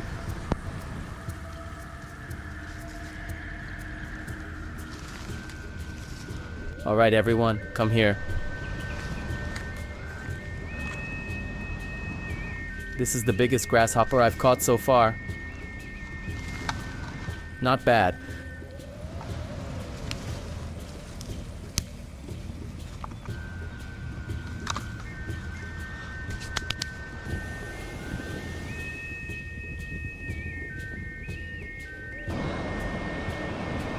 As far as I know, grasshoppers are a normal street food in Asian countries, especially for food enthusiasts. They say it's high in protein. It does look quite appetizing, especially considering its huge size.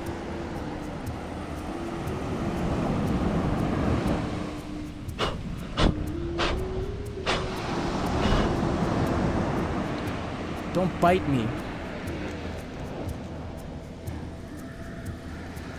This would have been a great bait for my fish, but I think I'll just eat it myself.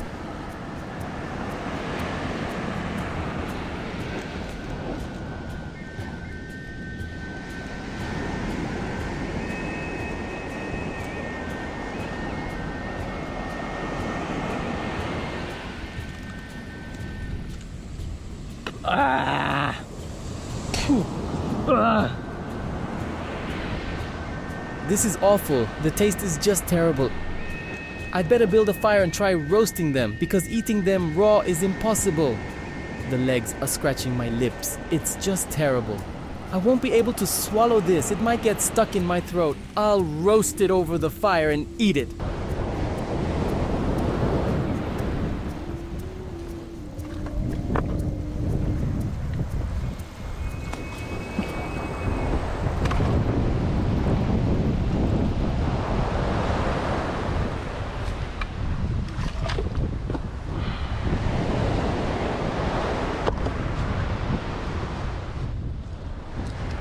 I'll set up my fire this way so that the ocean breeze helps me keep it burning.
While the fire is getting ready, I decided not to waste time and went back into the jungle to catch some more of these grasshoppers.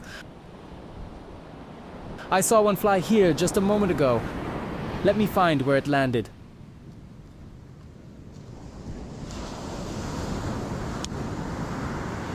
There it is!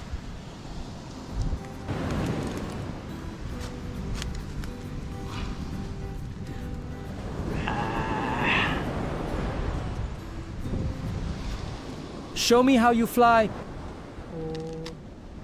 Well, as they say, we can't play with food. I'll take it. Why is it all bitten?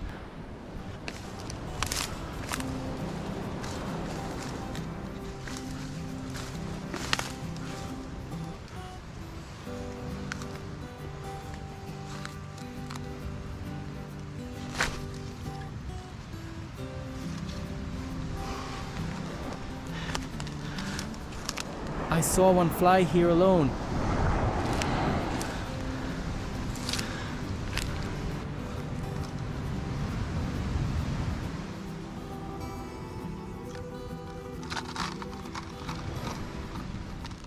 Well, not bad.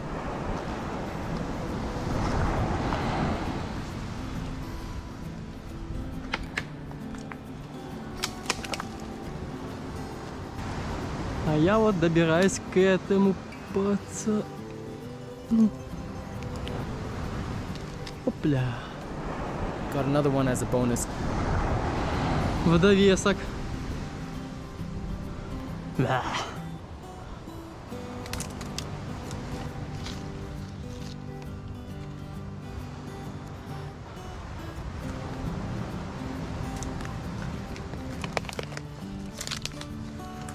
Whoa. This tree is completely rotten. And there are so many ants here.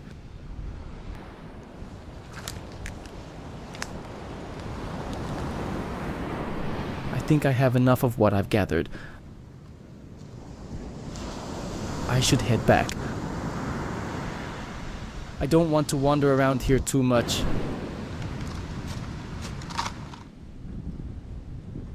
Come here. This is going to be a great picnic.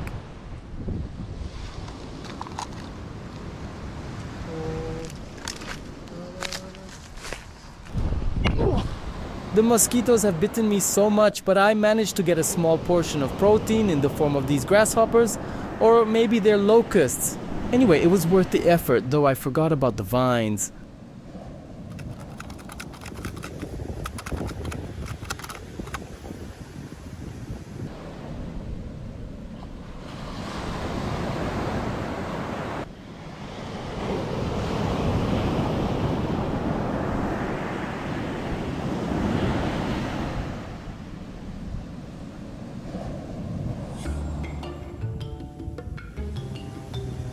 I need to wash my dish a bit, put everything back into the bottle, and rinse them in salty water to remove any remaining sand or dirt. Maybe the sea salt will add some salty flavor to my future dish. In any case, I felt like rinsing them just in case.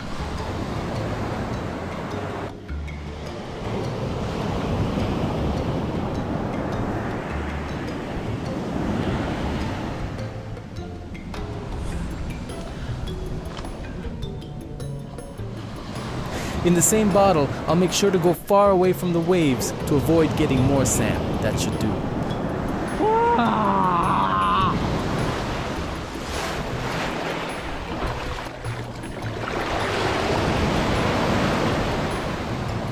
The ocean is pulling me inside. It's really dangerous during high tide. The water rushes onto the shore and then sucks back like a pump. It's difficult to stand here now. But it's getting better, and I need to make small bamboo skewers to cook these grasshoppers like kebabs.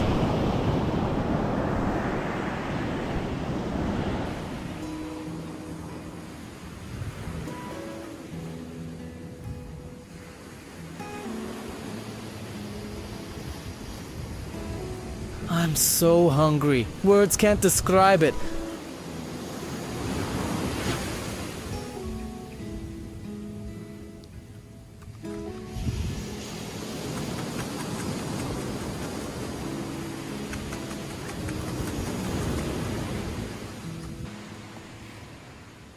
I need to clean their guts. And I'll do it like this, through the rear part.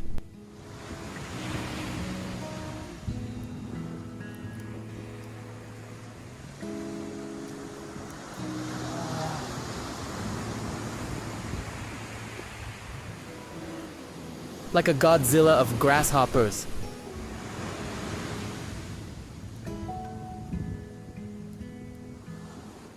I'll pull the guts through the rear part and then pierce it from the side to put it on my bamboo skewer.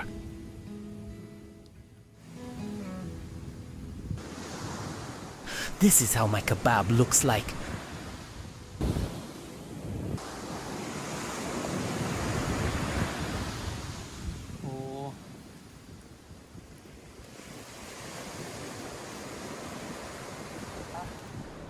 The fire is good here. Let them roast, and I'll make a second skewer with my kebab.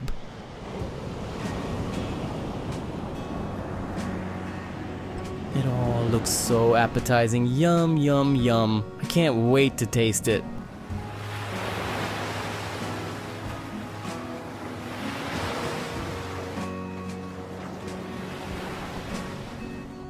They turn red like shrimps.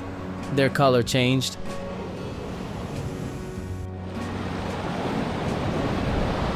Woo-hoo!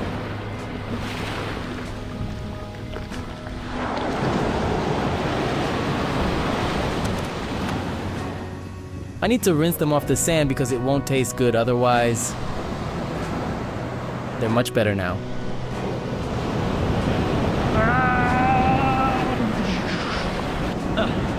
In any case, today I'm not only eating grasshoppers but also a seaweed salad called ulva.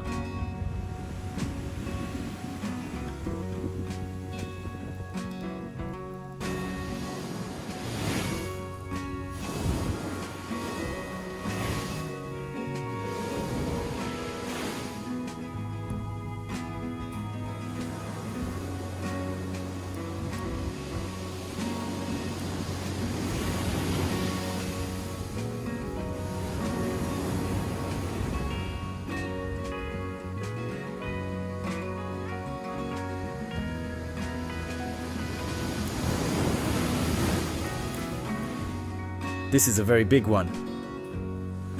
Really huge.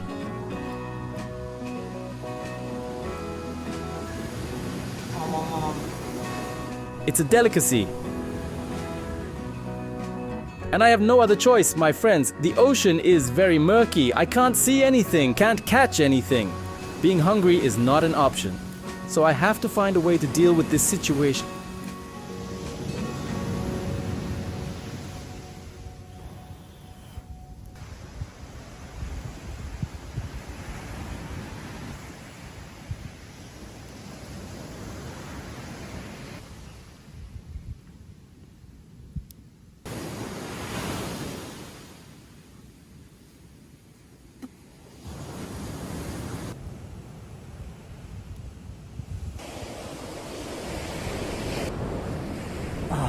Well, when fried, they smell much better than raw, to be honest. It actually looks quite appetizing, resembling something like shrimp but on land. Their claws are very sharp.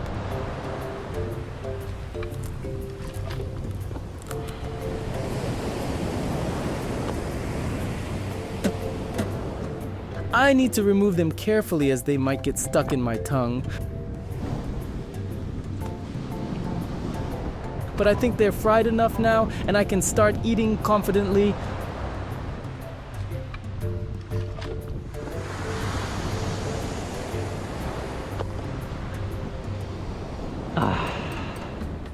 The smell is definitely better than when they're raw, to be honest.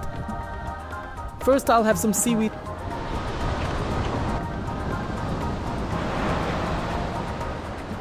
Somewhat like seaweed, but not as juicy.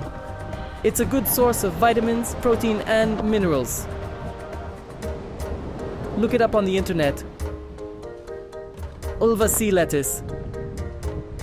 Really beneficial and salty. Now let's try this bigger one.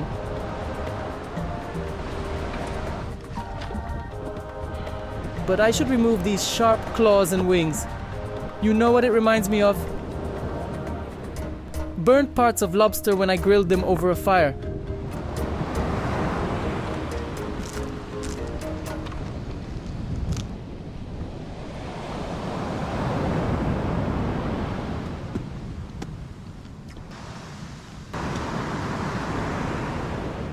Not very delicious, but I have to eat. These thorns need to be removed. They are sharp and can stick in my throat, even in my tongue. However, these little legs here seem to have some good meat. I won't eat the wings. I'm sure they don't have anything useful for me, nor the head. But the back, belly, and legs have the highest concentration of protein.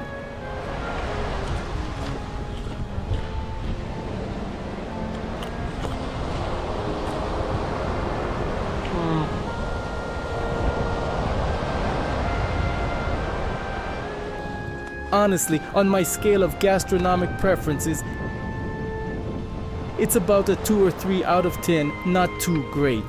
You might wonder why I'm not enjoying it much, right, Jenya? But surprisingly, it tastes really good.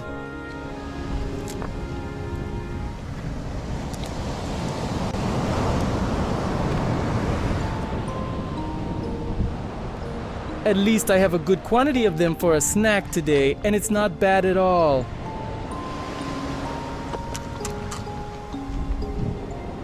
The main thing is to avoid feeling sick, but I should be fine if I cook them well.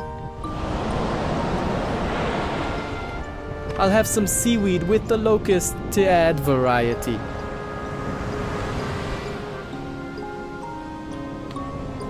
If only the seaweed were a bit juicier, it's really salty.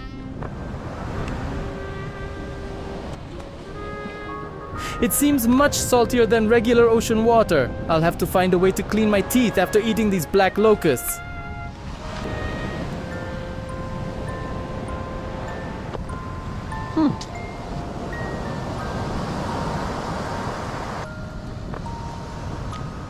Life hack, I managed to clean them almost perfectly. But I still have plenty of these bugs left, and I can share them with someone if they want. Just write in the comments. You know, when I watched Bear Grylls shows, I was inspired by him. I really enjoyed his episodes, but it's one thing to watch and another to try to be in his shoes, to experience how challenging it actually is. The ocean is very murky, and there's a high tide again, causing big waves.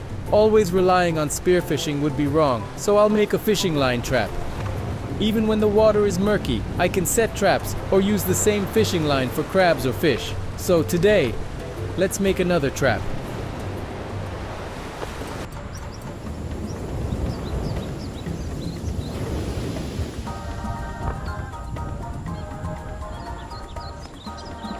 There's a very tall palm tree here with coconuts. But climbing up there is not easy. After getting bitten once, I didn't become Spider-Man, so I don't want to risk it. I'll search under the palm tree. Maybe I'll find some fallen coconuts that haven't gone bad yet.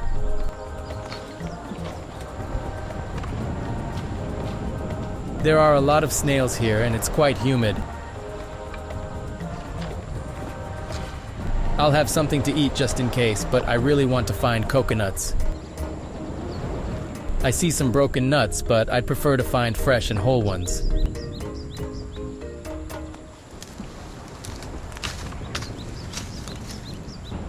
Look, there are plenty of vines here that I'll need to make my fishing line trap for crabs or fish.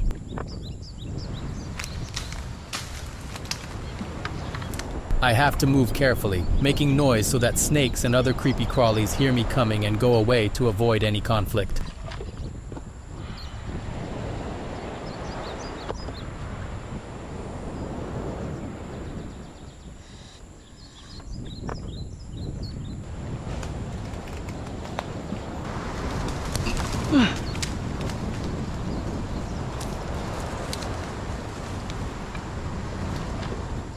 Unfortunately, the vine broke in the middle, and it smelled awful.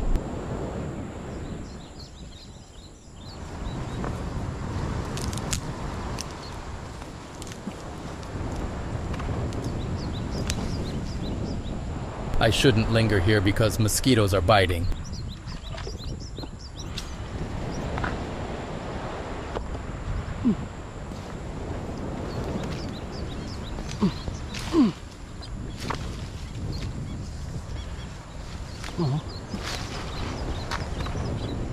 Oh, this one looks like a rope. It's a good vine. I wish I had more like this. It would be great.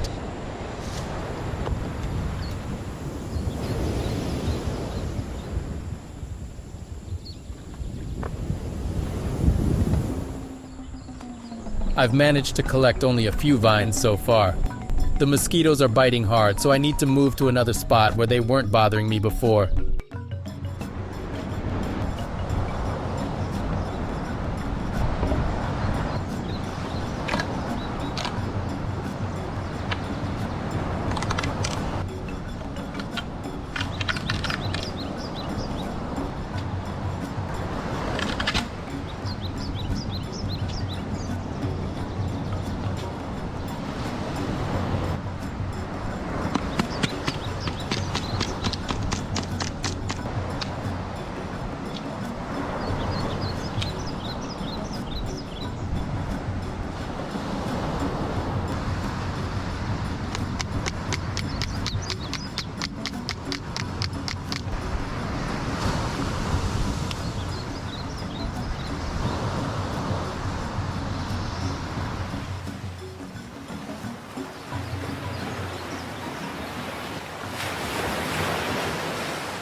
I caught my first prey. It's small, I know, but I have no other choice.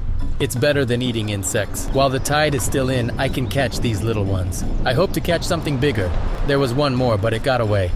I'll leave this one here in a pit so it won't escape while I go back to the ocean.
There's another one, also small, but that's good enough. I'm happy.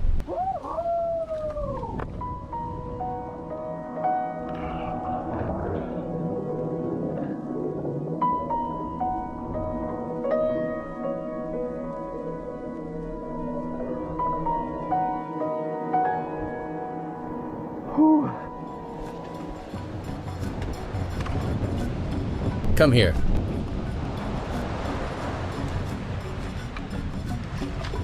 Well, this is a good snack. I'll roast it, eat it, and then I can continue making the fishing line trap.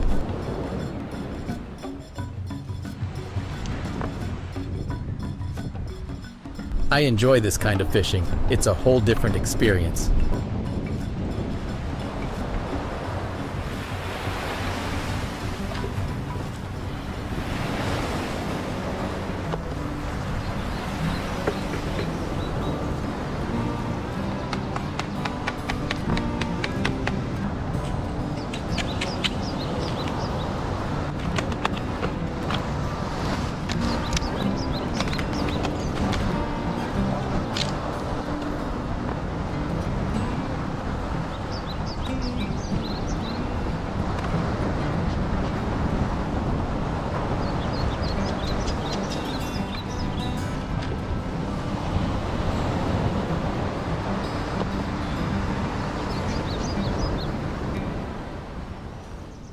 This is roughly what the outline of the future peak looks like. Similar to how I braided the sun lounger, I'll be weaving it in a checkered pattern in a circle.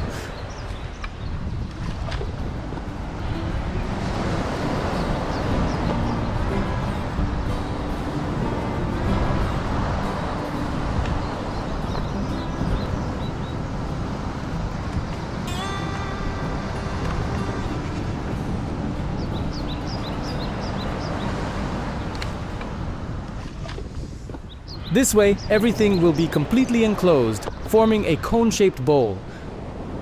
There will be an entrance from the bottom side, and here will be a dead end where fish will swim in and get trapped. allowing me to work and work.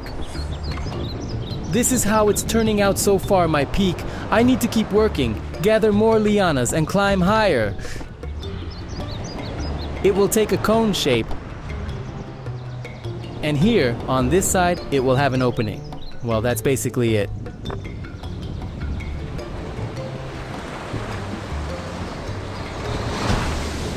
Here's an interesting find. Whoa. It was a flat-tail, just like the one I encountered at night. A deadly and very unpleasant creature of the underwater world. It's not aggressive towards humans, but if you step on it or touch this snake somewhere, its bite can be fatal.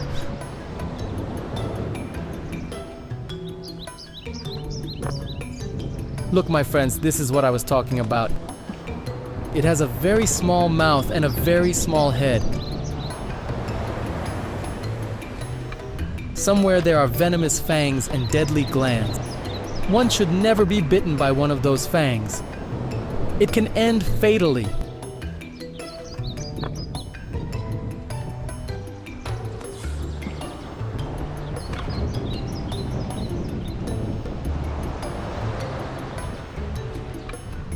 It's very dangerous if an animal eats the head of this snake, or if someone accidentally steps on a dead snake's head. Things can go very wrong. Of course, it's evident that this snake has been lying here for a long time, and I don't know the condition of its venomous glands. But the risk is always there, and it's not worth tempting fate. One thing I know for sure is that I need to bury it somewhere so that no animal will eat it and get sick, or I won't accidentally step on it in an emotional moment without noticing. Look at its color and scales.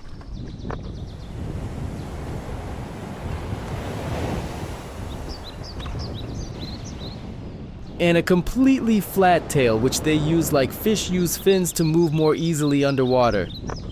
The color, of course, speaks for itself that the snake is very dangerous and don't come near me. But for some reason it died. And we need to take it and bury it somewhere in a pit.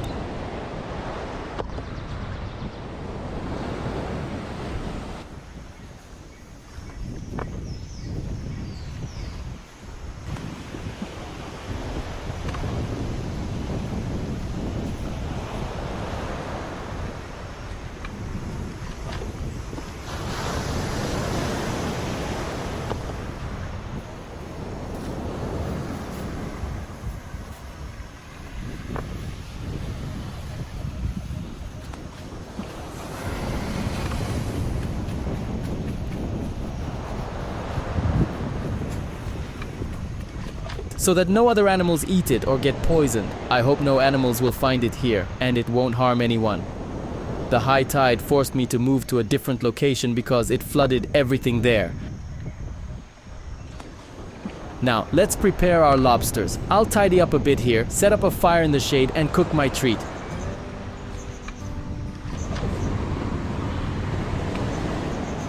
I'll make the fire as usual. First, I take a coconut shell. Make a small house from twigs on top. Then I put this cotton, or whatever it is, I don't know, here for ignition. I use a flint to get a spark, which ignites the fibers on the coconut shell. After that, it's all standard procedure.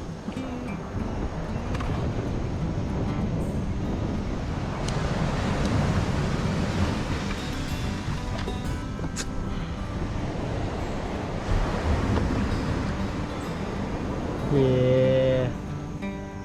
Great. This technique never fails.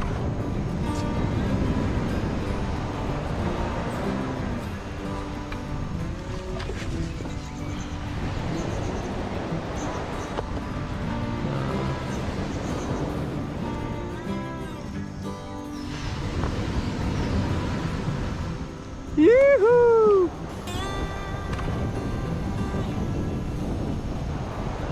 While the fire is catching, let me show you how to clean the lobsters. I've shown it before, but it won't hurt to review.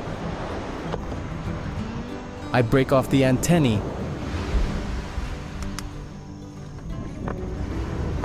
Here and here, this part. I don't know its name, write it in the comments. 1, 2, 3, 4, and all of its intestines are in these antennae.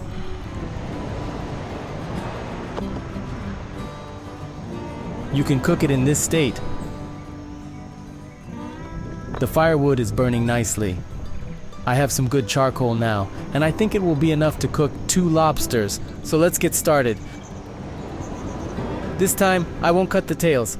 I'll leave all the juices inside and just place it on the coals in the shell. Let it roast inside. Oh, today, I'm going to enjoy my meal. Yeah.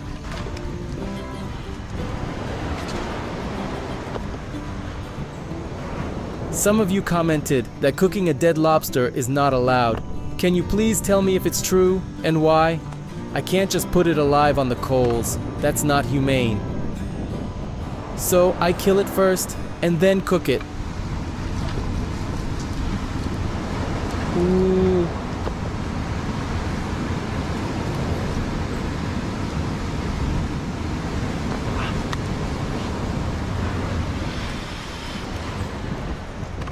Oh.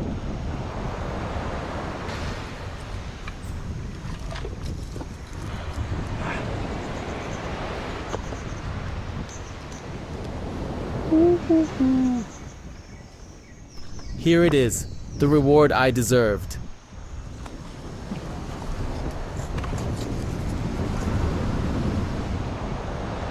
But this handsome piece of meat is already cooked. And I can partly see and anticipate its taste.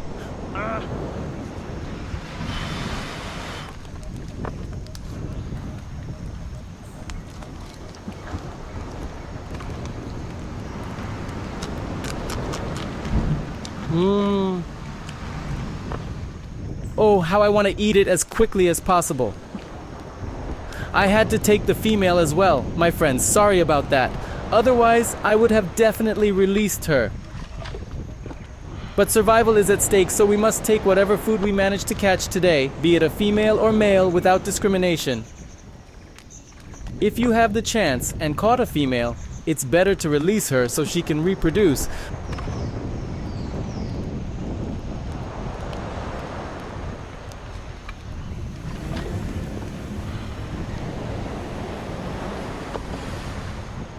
Well, it's time to enjoy my dish. Oh, the aroma is delightful.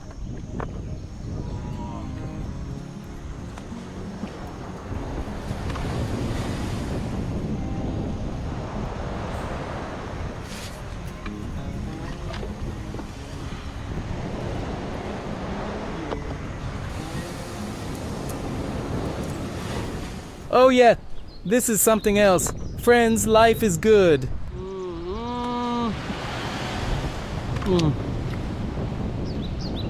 Just look at this piece, and you know what I've realized? I shouldn't overcook them. The meat becomes tough, but now it's magically tender and juicy.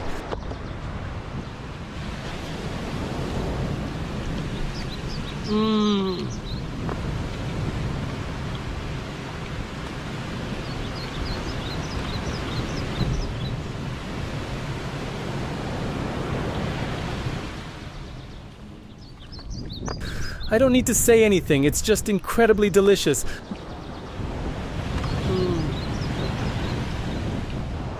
I should come here more often to eat this instead of grasshoppers. How about that? It's hot. I grab the head and make a swift move, taking a juicy piece of meat. By the way, I put the head back. There's some liquid in there. Let it cook a bit more, and I'll eat the head too. There's nothing but a lot of sand in the rope.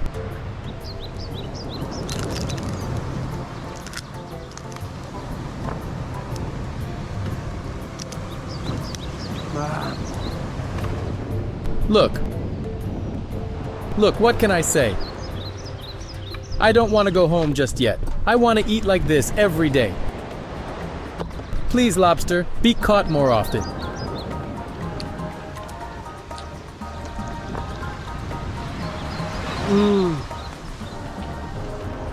This is a paradise.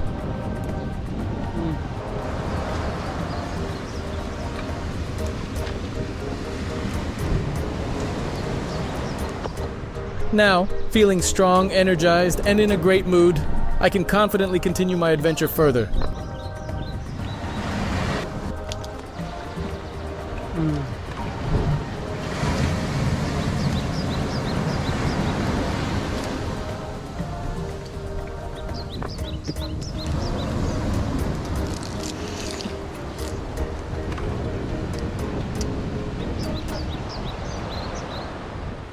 I caught a big one, but darn.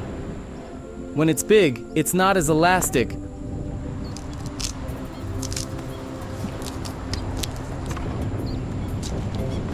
I'll need to try and get fresh water from the liana.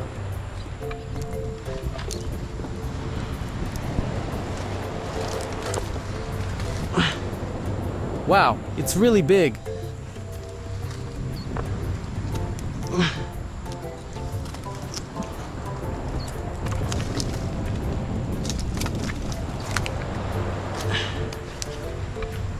Not bad already. Need more.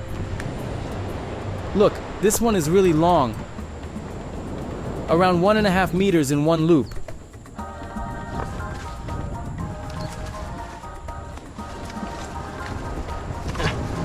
One, two, three, four, five.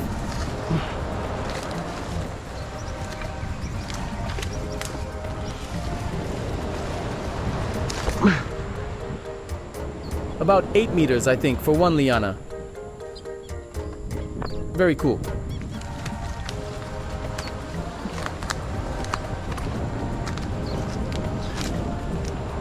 Alright, I'll continue knitting my fishing net.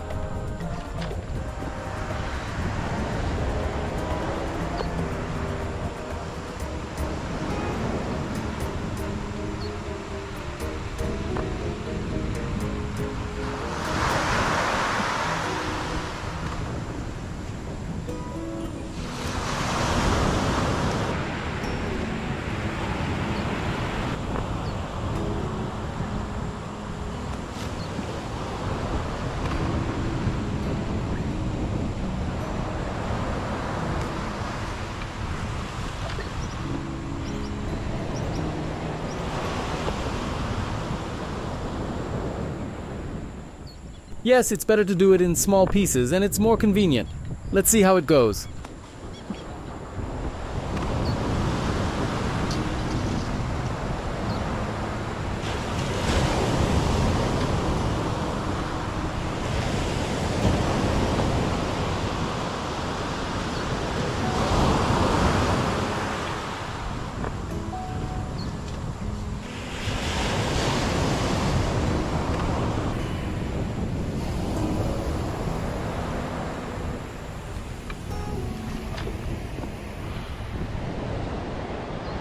Friends, my fishing net is almost ready. I think it's time to take my spear and head to the ocean.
Look at this catch, friends. It's quite something.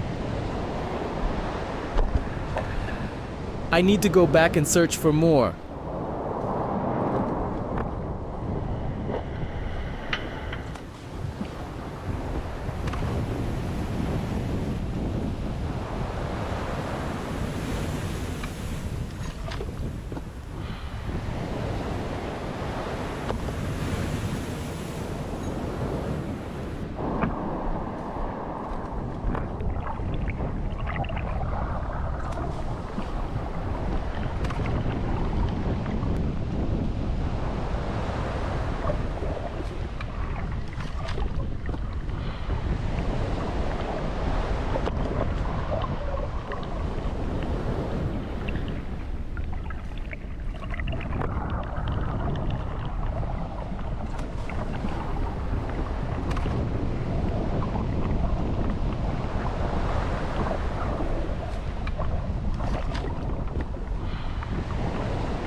Friends, I caught the third lobster like this.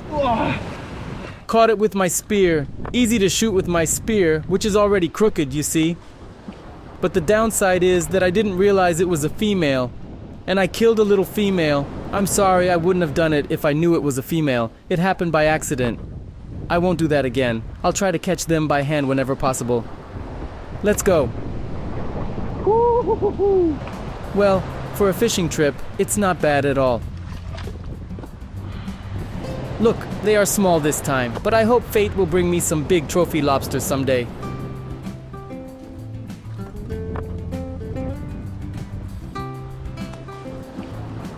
Still, it's a good result for today, much better than eating bugs.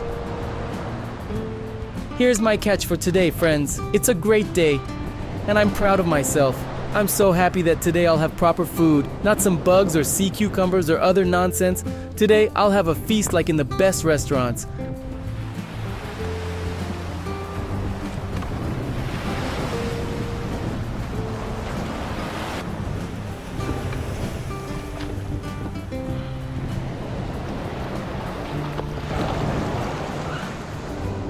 I need to wash the lobsters off the sand a bit. Come on, Wave, come here.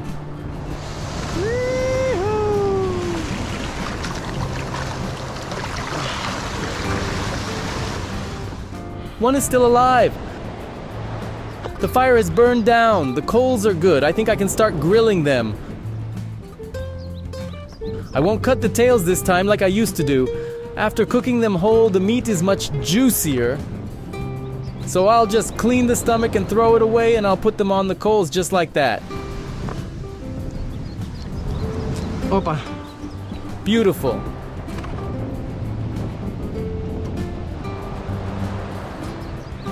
Of course, it's not beautiful. Don't do this.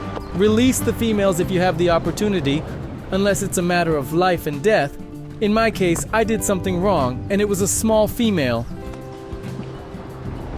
I shot it with my spear without realizing it was a female. I didn't think about it at all. When your hands are wet, it's just impossible to open your knife if you don't have proper nails, and I don't have them, so it's a disaster.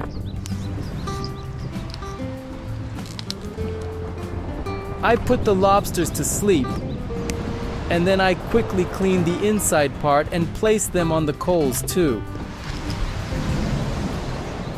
It's beautiful.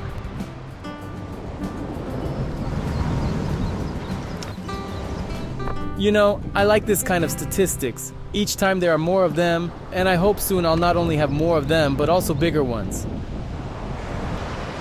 I cut my hands while handling them, but it's more interesting to hunt with sharp ends.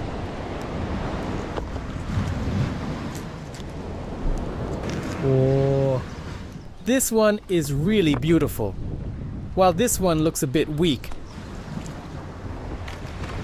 This one is not bad either, but it's still too early. Today the tide came very close to me. The main thing is that I can prepare the lobsters. I'm not interested in anything else. I think I'll manage it. And then I'll finish the entrance and part of my summit. I hope I'll be in the mood and have the desire to go to the jungle and set up my trap for catching crabs in the morning. Though with all this, I can't complain about life. Today is a jackpot.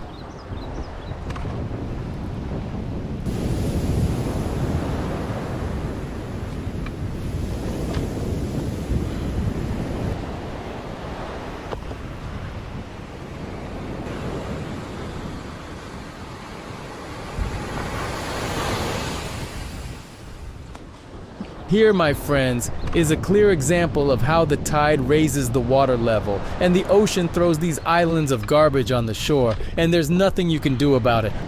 I told you before, it's not the tourists who bring this here. It's the ocean that throws these patches of garbage.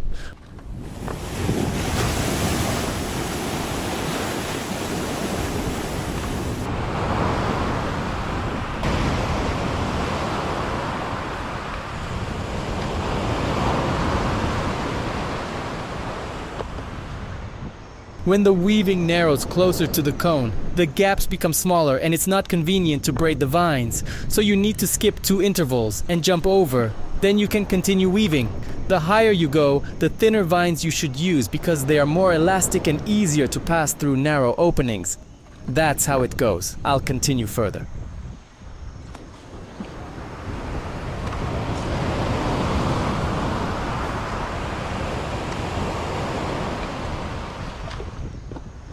The foundation of my trap is almost complete. I need to secure it here.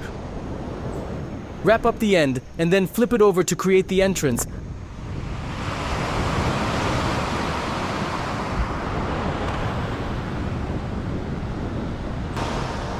I've tied a rope on top, which I found in an old net. Now, the shape of my trap is ready. It looks like this.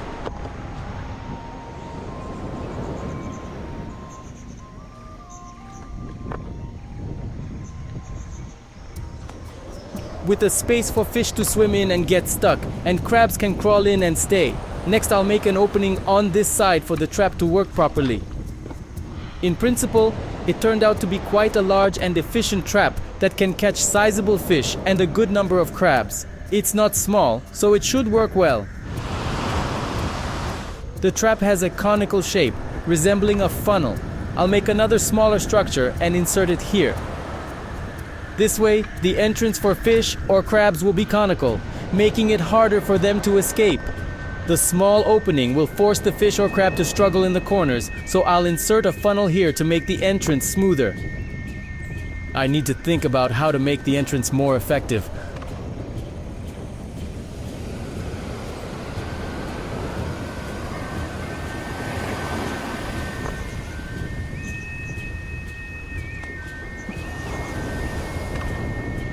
So far, my trap is coming along, my friends. I must admit I took the more complicated route by making it quite wide and large. I could have made it smaller and faster, but with a larger trap, there are more chances of catching something. It will look more realistic and possibly attract more fish and crabs. Oh yeah. My dish is ready.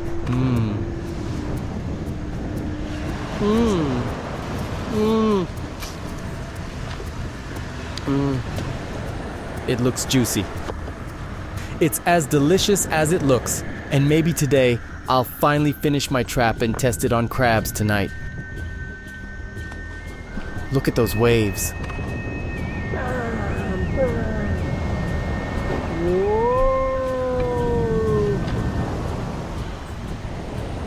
Look, here comes a wave. It's coming, coming, coming. It's almost a meter away from me, so I won't delay this long-awaited moment any further. And finally, I'll start eating these lobsters or langoustes. I always mix them up. Alright, I'll take the smallest one for now.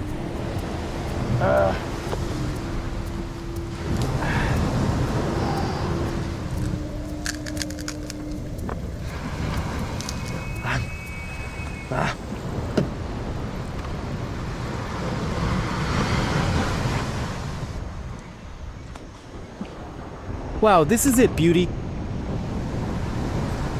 Woo!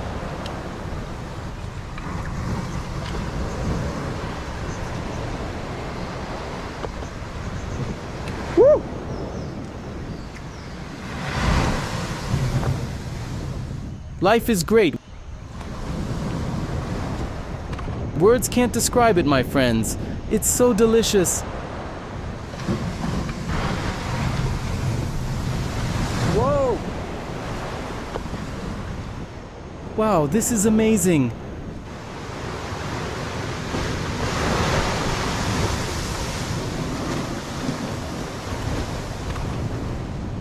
But the ocean doesn't let me finish my meal. It keeps pushing me. So I'll take the lobsters and move on, continuing with my trap.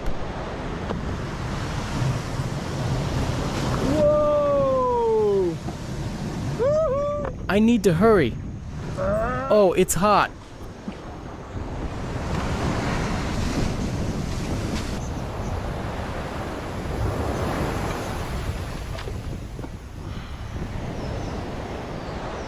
For now, I don't want to put it in the ocean to catch fish because big waves or currents can just wash it away or break it. I really want to use it when catching mangrove crabs in the jungle. I can place some bait, coconut scraps, or banana peels to attract the crabs, and they should climb into this structure, which will then become the trap. Then I can just take them. I can also try to catch those coconut thieves. They look similar to the small ones. Are there bigger ones here? I'll use this structure to try and catch them, and later I'll test it while crab hunting. I can lower it somewhere during calm waters and see if I can catch fish with it.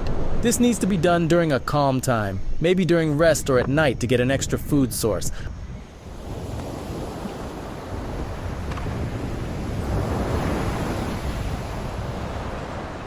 I think it will rain again tonight, and I hope my bamboo will collect enough fresh water overnight.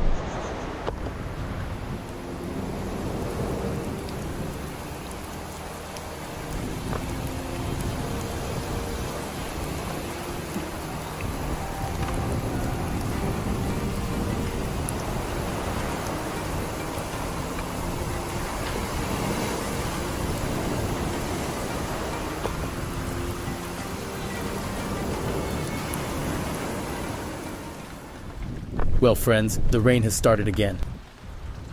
I'm working on my structure. Rain is a source of fresh water, so I need to collect it now. It's also an important moment to wash away the salty water, because it dehydrates the body when the ocean's salt water clogs the pores of your skin, preventing the body from breathing. So with this little rain, I can wash off the salty water. I won't sleep anytime soon, so I'll dry myself off another 300 times. I won't stop. I'll continue making my trap and wash off the salty water at the same time.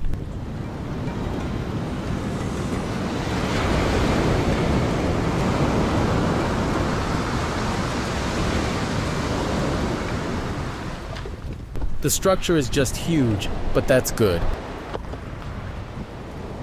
I can catch big fish and big crabs, I hope.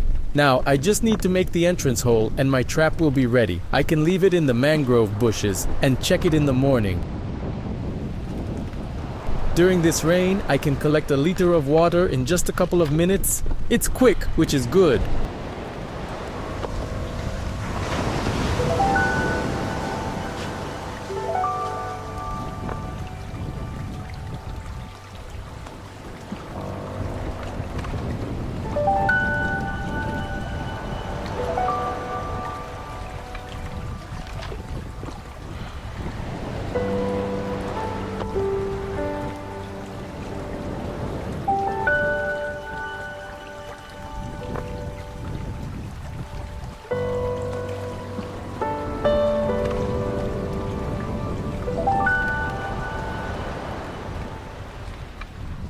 Well, I can say that survival was very challenging, but I managed to find food and water.